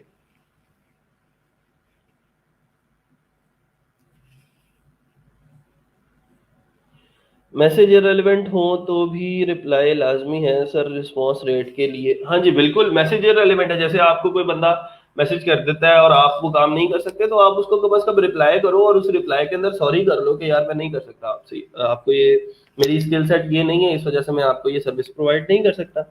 रिप्लाई करना लाजमी है, ठीक है। जी बट फाइवर सबसे इजी है फॉर न्यू बिगिनर्स। देखिए बहुत सारी वेबसाइट्स हैं जिनके ऊपर फ्रीलांसिंग हम कर सकते हैं, और इंशाल्लाह इस कोर्स के अंदर हम उनको पढ़ेंगे भी। जैसे फ्रीलांसर है, पीपल पर आर है, अपवर्क है, ठीक है, guru.com है, seoclerks.com है। इस तरह की ढेरों वेबसाइट्स हैं जिनके ऊपर आप लोग साइन अप कर सकते हैं। एक चीज समझ लें, अगर आप लोग फाइवर के ऊपर कामयाब हो सकते हैं, आप कहीं पे भी कामयाब हो सकते हैं, ठीक है। फाइवर के ऊपर न्यू बिगनर्स को बहुत ज़्यादा सपोर्ट करता है फाइवर, और उनके लिए एक इजी वे है अपने आप को प्रेजेंट करने का। Once you have a strong portfolio on Fiverr, then you can move on to these major platforms, ठीक है। क्योंकि सर अब अभी से अगर मैं आपको अपवर्क सिखा दूंगा तो बेटा अपवर्क तो आपको प्रूव नहीं करेगा। क्या स्किल है आपके पास, क्या मुंह लेके जाओगे अपवर्क के पास? अपवर्क तो अपवर्क कहेगा आपको कि यार इस स्किल के तो मेरे पास ऑलरेडी बहुत सारे लोग मौजूद हैं, तो मैं आपको अप्रूव क्यों करूंगा, मैं आपका अकाउंट क्यों यहाँ पे बनाने दूं, और मैं आप अपनी मार्केट को सैचुरेटेड क्यों करूं, ठीक है। तो अपवर्क आपको बैन करेगा, सीधा रिजेक्ट करेगा आपकी एप्लीकेशन को। अभी अपवर्क तो छोड़े, पीपल पर आर आपकी अप्रूव नहीं कर रहा आजकल एप्लीकेशंस को।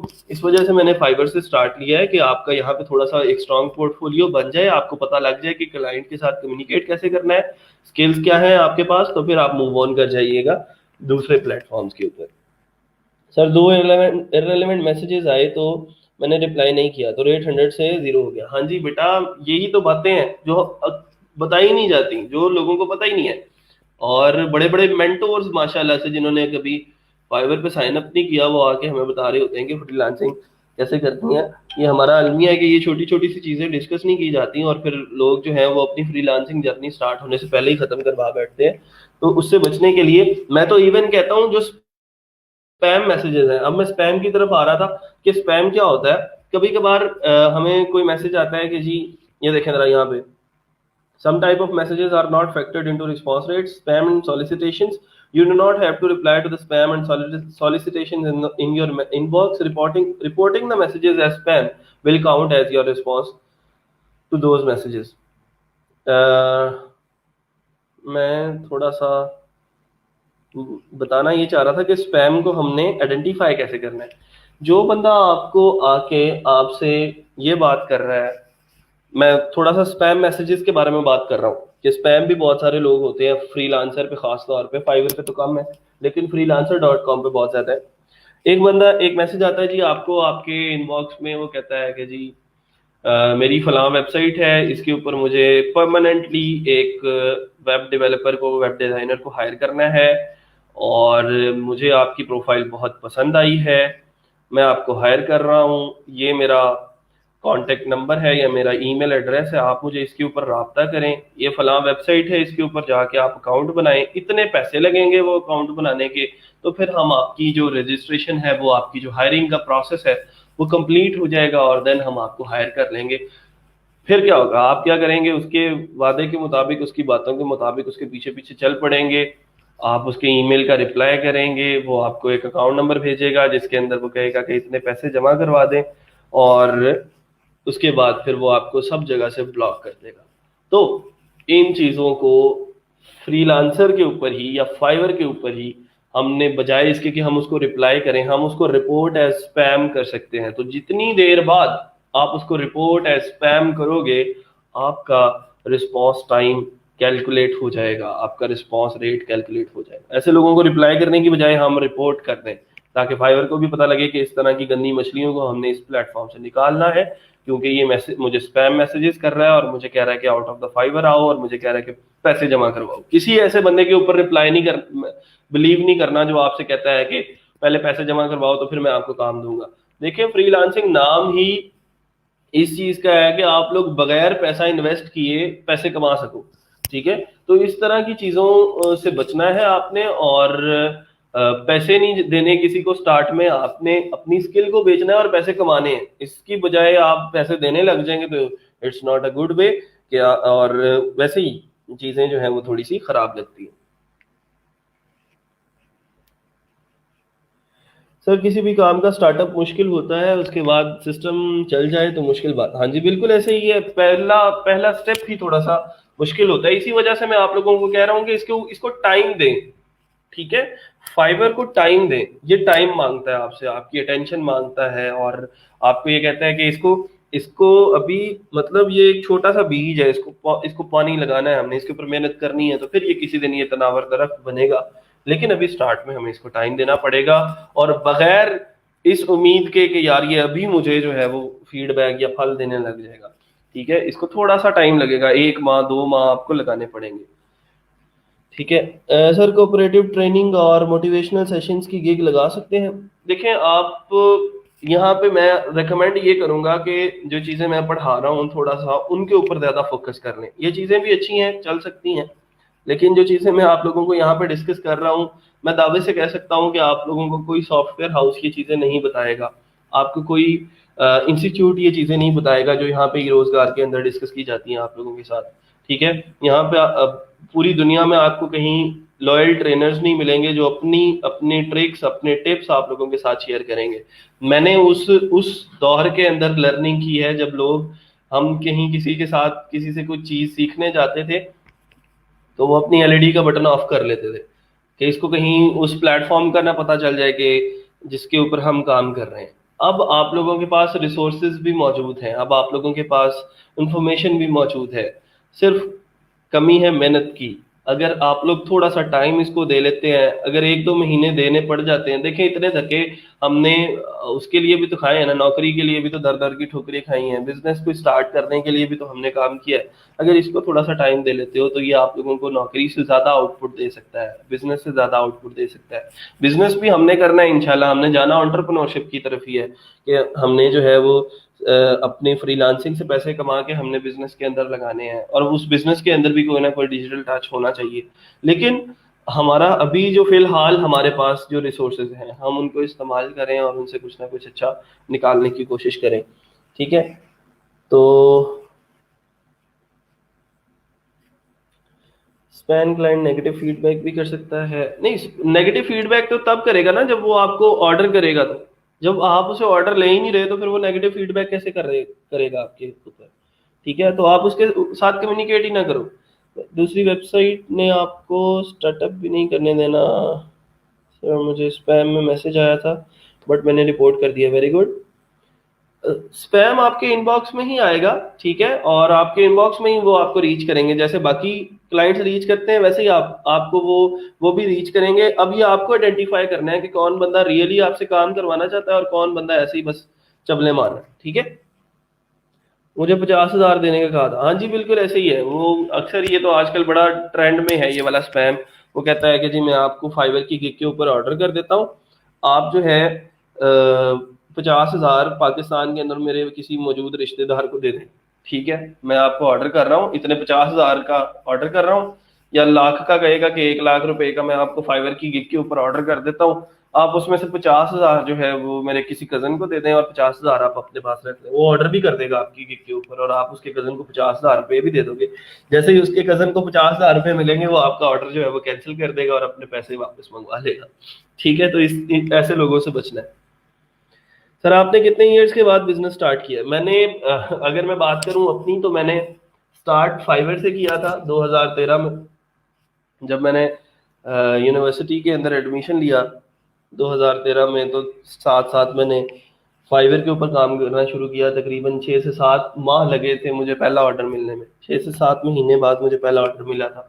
और कंटिन्यूस स्ट्रगल के बाद, कंटिन्यूस लोगों से पूछने के बाद, यूट्यूब के ऊपर तो उस वक्त इतना ज़्यादा कंटेंट मौजूद नहीं था कि how to rank on Fiverr या how to make a good profile on Fiverr, इस तरह का कंटेंट, क्योंकि लोगों को, बहुत कम लोगों को इस तरह की चीज़ों का पता था।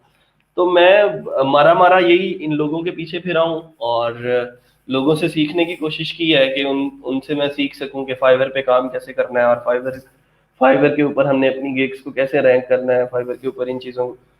और once I have done with my first order, तो फिर उसके बाद मैं रुका ही नहीं।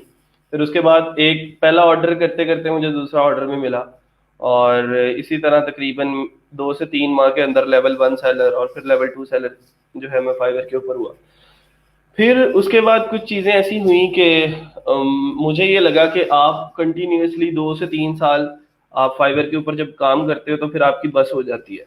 मतलब एक एक फ्रीलांसर ज़्यादा से ज़्यादा 3 साल तक जो है वो फाइवर के ऊपर काम कर सकता है। फिर उसको उन चीज़ों को मैनेज करने के लिए और ग्रो करने के लिए साथ साथ दूसरी चीज़ों को भी लेके चलना जो है वो पड़ता है। फिर मैंने साथ साथ कुछ लोगों को हायर करना शुरू किया, टीम्स बनानी शुरू की। कराची के अंदर एक टीम हायर की, फैसलाबाद के अंदर है एक ऑफिस, लाहौर के अंदर है। अब ये क्या चल रहा है कि लोग काम कर रहे हैं, राइटर्स हैं, कुछ डिजाइनर्स हैं, कुछ डेवलपर्स भी हैं जो मेरे साथ सपोर्ट करते हैं मुझे और काम करते हैं।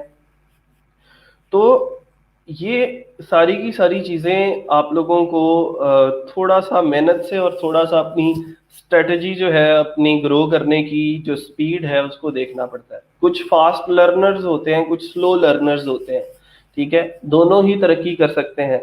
स्लो लर्नर्स को थोड़ा सा टाइम लगता है, फास्ट लर्नर्स को थोड़ा सा जल्दी वो चीज़ों को पिकअप करते हैं और उनको इम्प्लीमेंट कर लेते हैं। हमने जो मेंटोर हमारा हमें बताता है चीजें, हम उसको कितनी जल्दी इंप्लीमेंट कर लेते हैं ये डायरेक्टली प्रोपोर्शनल है हमारी सक्सेस के, ठीक है। और हमारी जो सक्सेस है वो इस चीज के साथ डायरेक्टली लिंक्ड है कि हमें जो चीजें अच्छी बताई जा रही हैं हमने उसको कितनी जल्दी इंप्लीमेंट कर लिया, ठीक है।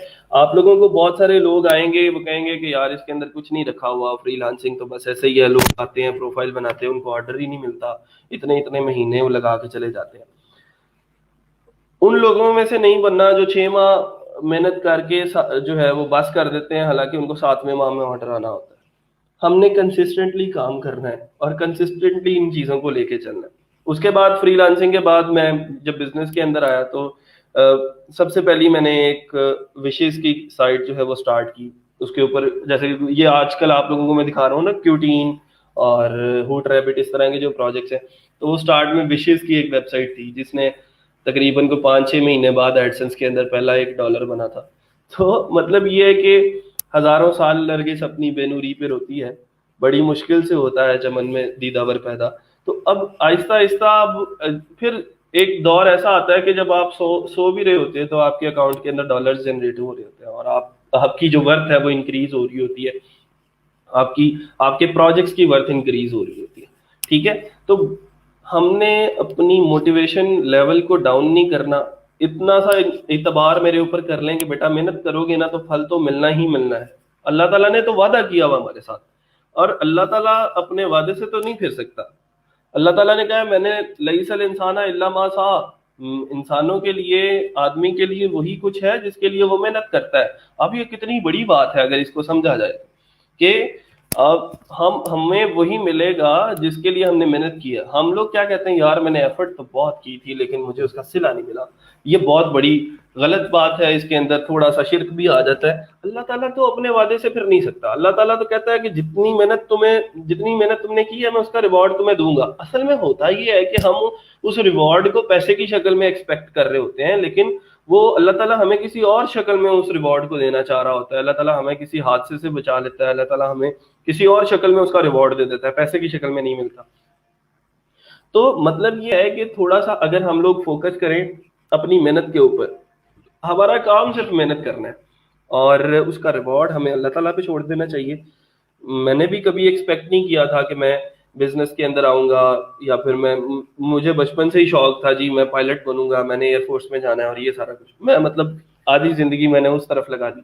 लेकिन फिर जब मैंने इस फील्ड के अंदर आया तो अभी मुझे ज्यादा टाइम नहीं हुआ ग्रेजुएशन किए हुए। 2017 में मेरी ग्रेजुएशन कंप्लीट हुई है। वो अलग बात है कि 2017 में मैं लेवल 2 सेलर था फाइबर के ऊपर, लेकिन अब चीजें जब आहिस्ता आहिस्ता आपके लिए चेंज होती हैं, कुछ स्टूडेंट्स ऐसे होते हैं जो अपनी डिग्री के दौरान उन नोट्स को रटे लगाने पे लगे हुए होते हैं, और कुछ स्टूडेंट्स ऐसे होते हैं जो अपनी डिग्री के दौरान उनको पता होता है कि मैंने अगली जिंदगी में क्या करना है, मैंने आगे जाके जॉब्स फाइंड आउट नहीं करनी, मैंने लोगों के पीछे दरबदर के धक्के नहीं खाने, लोगों के तरले मिनते नहीं करने कि मुझे ये फलां 25,000 रुपए की जॉब दे दो, बल्कि मैंने अपना कुछ खुद से जनरेट करना है। और इंसान एक खुददार आदमी वही होता है जिसको अपने बाजुओं पे नाज होता है, जिसने अपनी मेहनत से कुछ बनाया होता है, जिसको ये मैंने बहुत सारे स्टूडेंट्स ऐसे देखे हैं, मैं जैसे आप लोगों से मैंने पहले दिन आगे पूछा जी आप बताएं आपने क्या किया है, आपकी डिग्री कौन सी है, वैसे ही क्लास थी जब ई रोजगार में हमारी क्लास हुआ करती थी, तो वो मैंने एक दिन किसी बच्चे से पूछा कि बेटा क्या करते हो, तो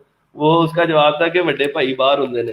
ठीक है, तो मतलब ये है कि बड़ा भाई फिर बाद में आके ऐसा ठुटा कराएगा आपको, तो फिर देखोगे कि किधर को गए सारी चीजें जो है। ठीक है, तो ये थोड़ी सी चीजें आप लोगों ने देखनी है। क्वेश्चंस काफी आ गए हैं। हाँ हाँ हाँ हाँ हाँ हाँ।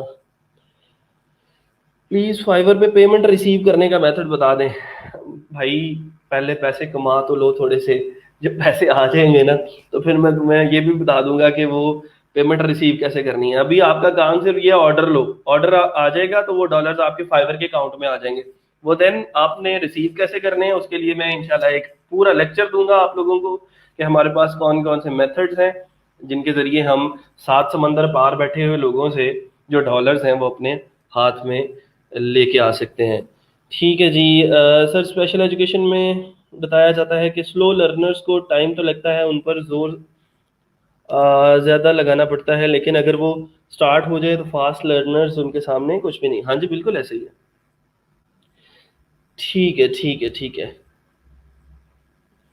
प्रोफाइल्स इंशाल्लाह हम कल को चेक करेंगे। आज कुछ चीज़ें थी जो डिस्कस करनी थी, जो इम्पोर्टेंट चीज़ें हैं। हमने ऑर्डर कंप्लीशन के बारे में थोड़ा सा पढ़ना है, टाइम हमारे पास कम है, मैं इसलिए जो है वो अपनी बातों को अपनी स्टोरीज को यहीं पे एंड करता हूँ और काम की बात पे आते हैं।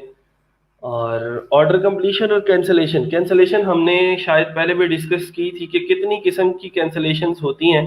तो हमने वहाँ पे पढ़ा था कि 3 किस्म की कैंसलेशंस हैं, और 3 किस्म की जो चीज़ें हैं उनको उनसे हम ऑर्डर को कैंसिल करवा बैठते हैं। वकास शेख आपका स्टूडेंट है या फ्रेंड? मेरे बैच 1 का स्टूडेंट है जी, सबसे पहला जो बैच ही रोजगार में मैंने पढ़ाया था उसका ये स्टूडेंट था। अगर ऑर्डर आ जाता है और भी हम अभी कंप्लीट ना कर सकते हो तो फिर क्या करें? फिर कम्युनिकेट करें, और कम्युनिकेट करके उस क्लाइंट से कहें कि मुझे टाइम थोड़ा सा और चाहिए, और उस वो टाइम आपका इंक्रीज कर सकता है। ठीक है, वो आपको थोड़ा सा और ज़्यादा टाइम दे देगा और आप उस टाइम के अंदर डिलीवर कर दें। अच्छा जी, buyer requested cancellation, mutual cancellation और एडमिन, इसके बारे में हमने पढ़ा था या नहीं पढ़ा था, मुझे ये बताएं। कैंसलेशंस के बारे में ऑलरेडी कुछ और चीजें डिस्कस करने की जरूरत है या नहीं? ये इस टॉपिक को हम ऑलरेडी पढ़ चुके हैं या नहीं, मुझे थोड़ा सा याद करवा दें आप। पहला बैच किस ईयर में था? 2017 में। 2017 में हमने ये रोजगार जब स्टार्ट किया था, शुरू के कुछ ट्रेनर्स में से मैं था। जैसे ही मैंने डिग्री कंप्लीट की थी तो ई रोजगार ने हायर किया था। पढ़ लिया था, ठीक है जी। कस्टम ऑफर के बारे में भी पढ़ लिया था। और हाँ, इसको हम कुछ डिस्कस कर चुके हैं, मुझे थोड़ा थोड़ा सा याद आ रहा है। नहीं पढ़ा कैंसलेशन? अच्छा, कुछ लोग कह रहे हैं कैंसलेशन पढ़ लिया है, कुछ कह रहे हैं नहीं पढ़ा। मैं जाऊं तो कहाँ जाऊं, मैं किसको खाऊं बताओ।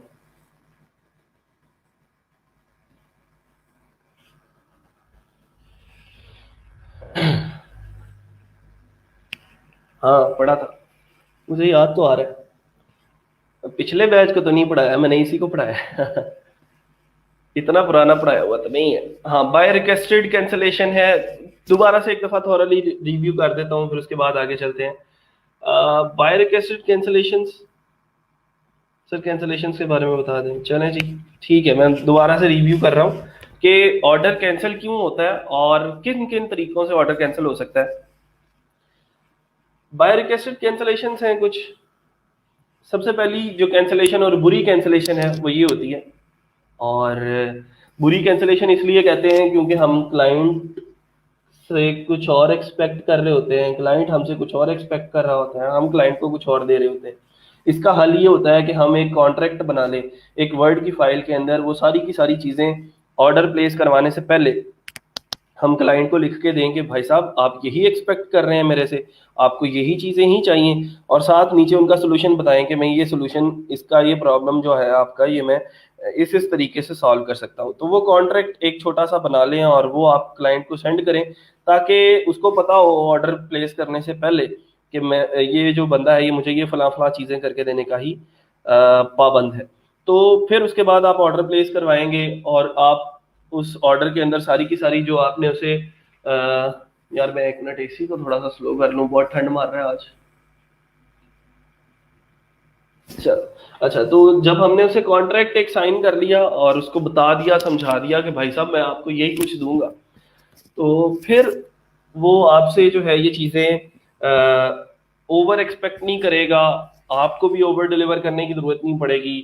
तो चीज़ें जो है वो थोड़ी सी सीधी हो जाएगी आपकी, और बायर फिर आपका ऑर्डर कैंसिल नहीं करेगा। उसको पता होगा कि इसने मुझे क्या चीज़ें देनी है, आप वो चीज़ें देंगे तो वो स्मूथली आपका एक ऑर्डर जो है वो कंप्लीट हो जाएगा। लेकिन फिर भी अगर आपने कोई हैंकी पैकी कर दी ऑर्डर के अंदर, आपने उसकी साइट का लेआउट ख़राब कर दिया या फिर कहीं पे कोई भी प्रॉब्लम आ गया, तो वो बायर आपसे नाराज़ भी हो सकता है और डायरेक्टली आपके ऑर्डर को कैंसिल भी कर सकता है और आपको बुरा रिव्यू भी दे सकता है। तो ऑर्डर कैंसिलेशन आपकी प्रोफाइल की रैंकिंग के ऊपर डायरेक्टली आपको हिट करेगी और आपकी जो रैंकिंग है वो सारी ख़राब हो सकती है और आपकी गिग की डी रैंक हो सकती है। ठीक है,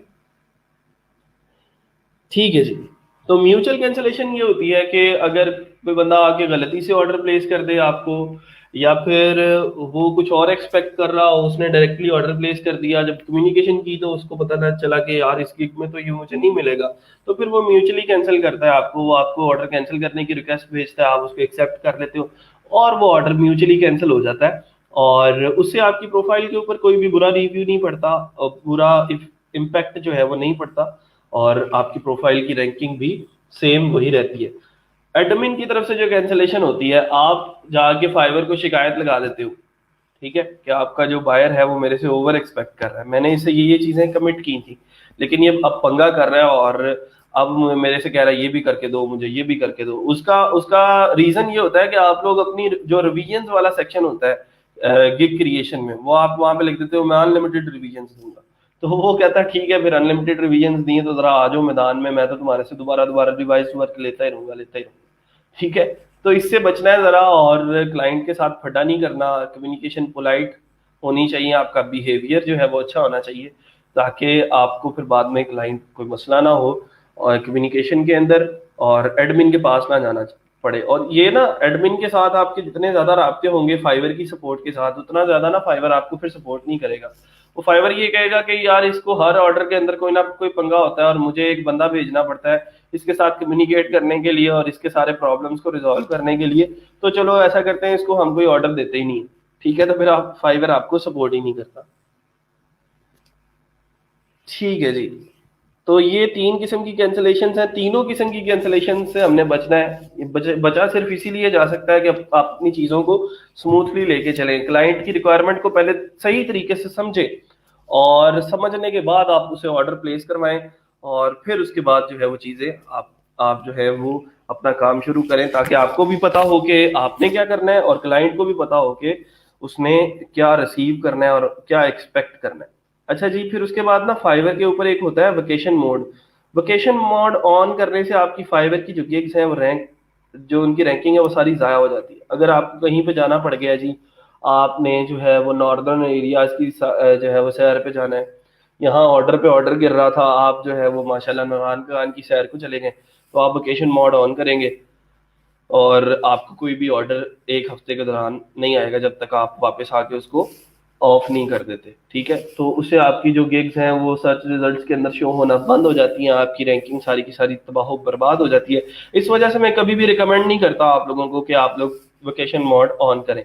उसका दूसरा हल ये हो सकता है कि आप अगर काम नहीं कर सकते, आप आपके पास वहाँ पे लैपटॉप की अवेलेबिलिटी नहीं है या फिर काम नहीं कर सकते, तो आप आउटसोर्सिंग कर लें। आप उतने दिन तक ऑर्डर्स लेते रहें, ऑर्डर्स को ब्रेक ना लगाएं, लेकिन वो ऑर्डर्स आप किसी और बंदे से करवा लें। ठीक है, आप किसी फ्रेंड को हायर कर लें, आप किसी और फ्रीलांसर को हायर कर लें, या फिर फाइवर पे ही आप उस ऑर्डर को किसी और बंदे को दे दें और उसे ऑर्डर कम पैसों के अंदर करवा लें। तो उसका ये हल जो है वो हो सकता है, बजाय इसके कि वेकेशन मोड ऑन करके अपनी सारी की सारी रैंकिंग को खराब करें और फिर उसके बाद आप वापस आए जब, तो वो दोबारा से आपको ऑर्डर ही ना आ रहे हो। तो इससे बचने के लिए आप आउटसोर्सिंग कर लें और बाहर से लोगों को जो है वो ऑर्डर आप उनसे करवा सकते हैं। Be proactive, be prepared, and review your delivery times. If you are tempted to cancel because you are too busy, give yourself more time to deliver the gigs. तो ऐसा नहीं करना कि जी टाइम कम है, तो ये आप थोड़ा सा क्लाइंट के साथ कम्युनिकेट भी कर सकते हैं कि आप थोड़ा सा डिलीवरी टाइम से ज़्यादा भी ले सकते हैं। सारी की सारी बातें रिलेशनशिप पे ख़त्म होती हैं। अगर आपने उसके साथ अच्छा रिलेशनशिप बनाया हुआ होगा तो वो आपको टाइम देने के लिए भी तैयार हो जाएगा। लेकिन अगर आपने उससे बात ही पहले प्राइस की है तो वो कहेगा अच्छा चलो फिर इतने दिन में करके दूंगी, तो वहां पे थोड़े से मसले भी आ सकते हैं। इन चीज़ों से बचना है हमने, और अपने आप को थोड़ा सा प्रिपेयर्ड रखना है, एक्टिव रखना है। सबसे बड़ी चीज है ऑनलाइन रहना। जैसे ये टैब खुला हुआ है, मैं बार बार जाके इसके मैसेजेस को, इसके ऑर्डर्स को, इसके गिग्स को या एनालिटिक्स को जाके क्लिक करता रहता हूँ, पेज रिफ्रेश होता रहता है। फाइवर के मैं मेन पेज के ऊपर चला जाता हूँ, यहाँ से स्विच टू बाइंग करके मैं उसकी जो दूसरी गिग्स है वो देखना शुरू कर देता हूँ। ठीक है सर, फ्रीलांसिंग में बोलते हैं अपनी मर्जी से काम करना पड़ता है, लेकिन यहाँ तो बंदा बाउंड हो जाता है। नहीं, बाउंड नहीं होता। अपनी मर्जी का मतलब ये होता है कि आप जिस जिस क्लाइंट से भी कम्युनिकेट करना चाहते हैं उसे करें, जिससे कम्युनिकेट नहीं करना चाहते उसे सॉरी कर लें कि भाई अल्लाह हाफिज, मैं आपसे बात नहीं कर सकता, मुझे आपकी नेचर पसंद नहीं है।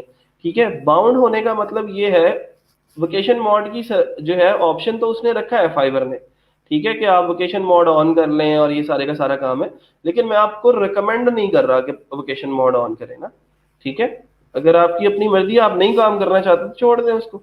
ठीक है, ये आपके pass out of the office का एक बटन है, अगर आप इसको ऑन कर लेंगे तो फिर आप आउट ऑफ ऑफिस हो जाएंगे और आपको जो नए ऑर्डर हैं वो प्लेस नहीं होंगे। ठीक है, फिर दूसरी बात जो है वो बाउंड होने वाली जो आपने की है, आपको स्टार्ट के अंदर थोड़ा सा सेक्रीफाइस करना पड़ता है। एक फ्रीलांसर की जो है वो आप कह सकते हो जो निजी जिंदगी होती है, जो फैमिली लाइफ होती है, वो थोड़ी सी डिस्टर्ब्ड होती है। अब मैं अगर आपको अपनी रूटीन्स बताऊं तो मैं सुबह 9 बजे आप लोगों को लेक्चर देने के लिए यहाँ पे आ जाता हूँ ऑफिस में। 11 बजे तक हमारा लेक्चर चलता है और उसके बाद तकरीबन रात 10 या 11 बजे तक मैं यहीं पे होता हूँ ऑफिस में। और फिर 11 बजे घर जाते हैं तो तब तक घर वाले भी सो चुके होते हैं, सुबह को फिर 9 बजे निकलना होता है। तो मतलब ये है कि थोड़ा सा आपकी जो फैमिली लाइफ है वो डिस्टर्ब तो होती है, लेकिन अगर आप इन चीज़ों को थोड़ा सा अरेंज करके चलें। अब देखिए, मैं अगर घर पे बैठ के भी काम करना चाहूँ तो घर पे भी तो मैं कर सकता हूँ, मुझे ऑफिस की ज़रूरत नहीं है। लेकिन ऑफिस सिर्फ इसलिए है कि चलो वो चीज़ें थोड़ी सी मैनेज रहती हैं, और अगर मैं आज चाहूँ कि मैंने श्रीलंका के किसी बीच के ऊपर जाके एंजॉय करना है तो कोई मसला नहीं है, मैं वहां पे भी जाके काम कर सकता हूँ। मुझे सिर्फ एक इंटरनेट और एक लैपटॉप की ज़रूरत है, तो ये चीज़ें मैनेज हो सकती हैं। तो थोड़ा सा आप लोगों को मैनेज कैसे करना है इसके लिए टाइम देना पड़ता है इसको। और हमेशा याद रखें, जो पानी भी एक जगह पे खड़ा रहता है तो उसके अंदर भी ताफुन फैल जाता है, धूप पैदा हो जाती है। हमने अपने आप को हमेशा हरकत में रखना है। और फ्रीलांसिंग एक ऐसी फील्ड है जहाँ पे हर एक नया बंदा आपको कोई नया प्रॉब्लम लेके आएगा, उसकी प्रॉब्लम को सॉल्व करते हुए आपकी नई लर्निंग होगी और नई नई चीजें आपको सीखने को मिलेंगी। ठीक है, इस तरह का चार्म आपको किसी और फील्ड में नजर नहीं आएगा। डॉक्टर ने रोजाना एक जैसे ऑपरेशन करने हैं, इंजीनियर ने रोजाना एक जैसी बिल्डिंग्स बनानी है। ठीक है, फिर उसके बाद बिजनेस है तो रोजाना उसने वही चीजें बेचते रहना है। यहाँ पे आपको जो लर्निंग एक्सपीरियंस होता है वो आपको किसी और फील्ड में नहीं होता। रोजाना के रोजाना आपको कुछ ना कुछ नया सीखने को मिलता है। तो इस वजह से अक्सर लोगों को ये जो है चीजें बहुत ज्यादा अट्रैक्ट करती हैं। मैनेजमेंट स्किल्स ज्यादा जरूरी, हाँ जी बिल्कुल, मैनेजमेंट बहुत जरूरी है इन चीजों की। देखें, मैनेजमेंट के बगैर तो कुछ चल ही नहीं सकता ना। जब आप इसको बिगर लेवल पे लेके जाते हो, आपसे एक प्रोफाइल नहीं मैनेज होगी। ठीक है, अगर आप इसको टाइम देते हो तो आपसे ये ऑर्डर्स मैनेज करना बड़े मुश्किल हो जाते हैं। आने वाले दिनों में मैं आप लोगों को एक पूरा मैनेजमेंट सिस्टम जो है वो दे दूंगा, उसका नाम है राइज।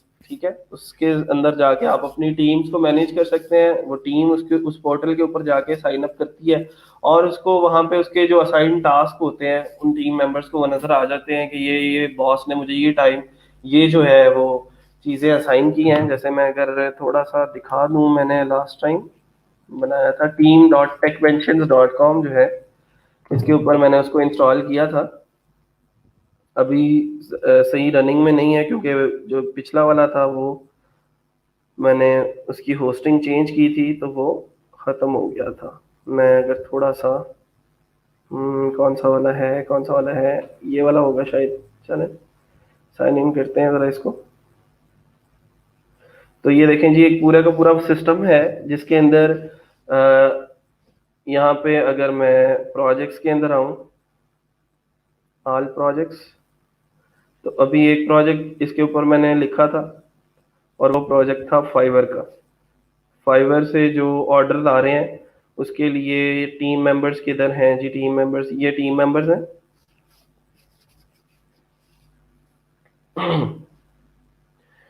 ठीक है, ये इन टीम मेंबर्स को जो है वो फलां फलां टास्क जो है वो असाइंड है प्रोजेक्ट्स के अंदर, ये फलां टास्क हैं। अगर मैं जाता हूँ टास्क वाले सेक्शन के अंदर तो यहाँ पे हम ये चेंज करते हैं, ये इतने टास्क हैं और ये उनका कानबान है। कानबान होता है कि कितने टास्क जो हैं वो कंप्लीट हो चुके हैं, कितने टास्क इन प्रोग्रेस हैं, ठीक है, और कितने टास्क जो हैं वो टू डू हैं। ठीक है, एक जो है वो टास्क डन में है, ये इनके ऊपर काम चल रहा है और ये टू डू है। तो इससे मुझे पता चल जाता है कि फलां टास्क मैंने फलां बंदे को साइन किया हुआ है, उसने डन कर दिया है। फलां बंदे का अभी सिर्फ टू डू में, उसने काम करना भी शुरू नहीं किया। और फलां टास्क जो है वो इन प्रोग्रेस है, इसका मतलब वो टास्क जो है वो अभी रनिंग में है। तो इस तरह थोड़ा सा मेरे लिए चीज़ों को मैनेज करना आसान हो जाता है और मैं उसे फिर जो है वो बैकअप पे उसे मैं जो है वो पूछ सकता हूँ कि भाई साहब बताओ क्या कर रहे हो, ये अभी तक तुम्हारा टू डू में क्यों है, इसको तुमने इन प्रोग्रेस क्यों नहीं किया, कौन सा ऐसा काम है जो तुम कर रहे हो कि अभी इस प्रोजेक्ट के ऊपर तुमने काम करना स्टार्ट नहीं किया। तो ये एक पूरा मैनेजमेंट सिस्टम है राइज के नाम से। ठीक है, अगर हम इसको देखें, राइज प्रोजेक्ट मैनेजर,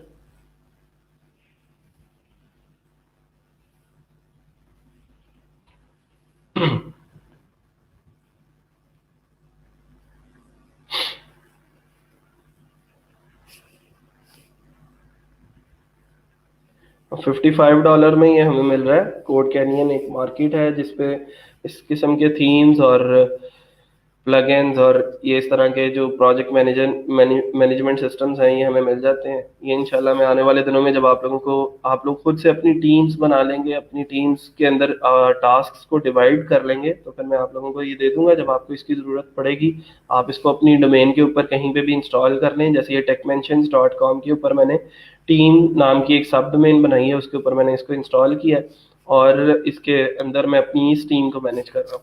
ठीक है, सेफ्सकाई वाले के ऊपर अलग से जो है वो team.sefsky.com, उसके ऊपर अलग से ये इंस्टॉल्ड है। ठीक है जी, तो ये इस तरह की चीज़ें हैं जिनके ज़रिए हम चीज़ों को मैनेज कर सकते हैं अपनी, और मुझे पता हो कि रोज़ाना कितने टास्क जो है वो हो चुके हैं और कितने टास्क अभी होने वाले बाकी। ठीक है जी, और कोई सवाल है आज फाइबर के रिलेटेड तो आप लोग पूछ सकते हैं। हमारा टाइम जो है लेक्चर का वो एंड हो चुका है। कोई क्वेश्चन है तो आप लोग पूछ लें। अटेंडेंस का यार ख्याल रखा करो, अटेंडेंस लगा के जाया करो सब लोग।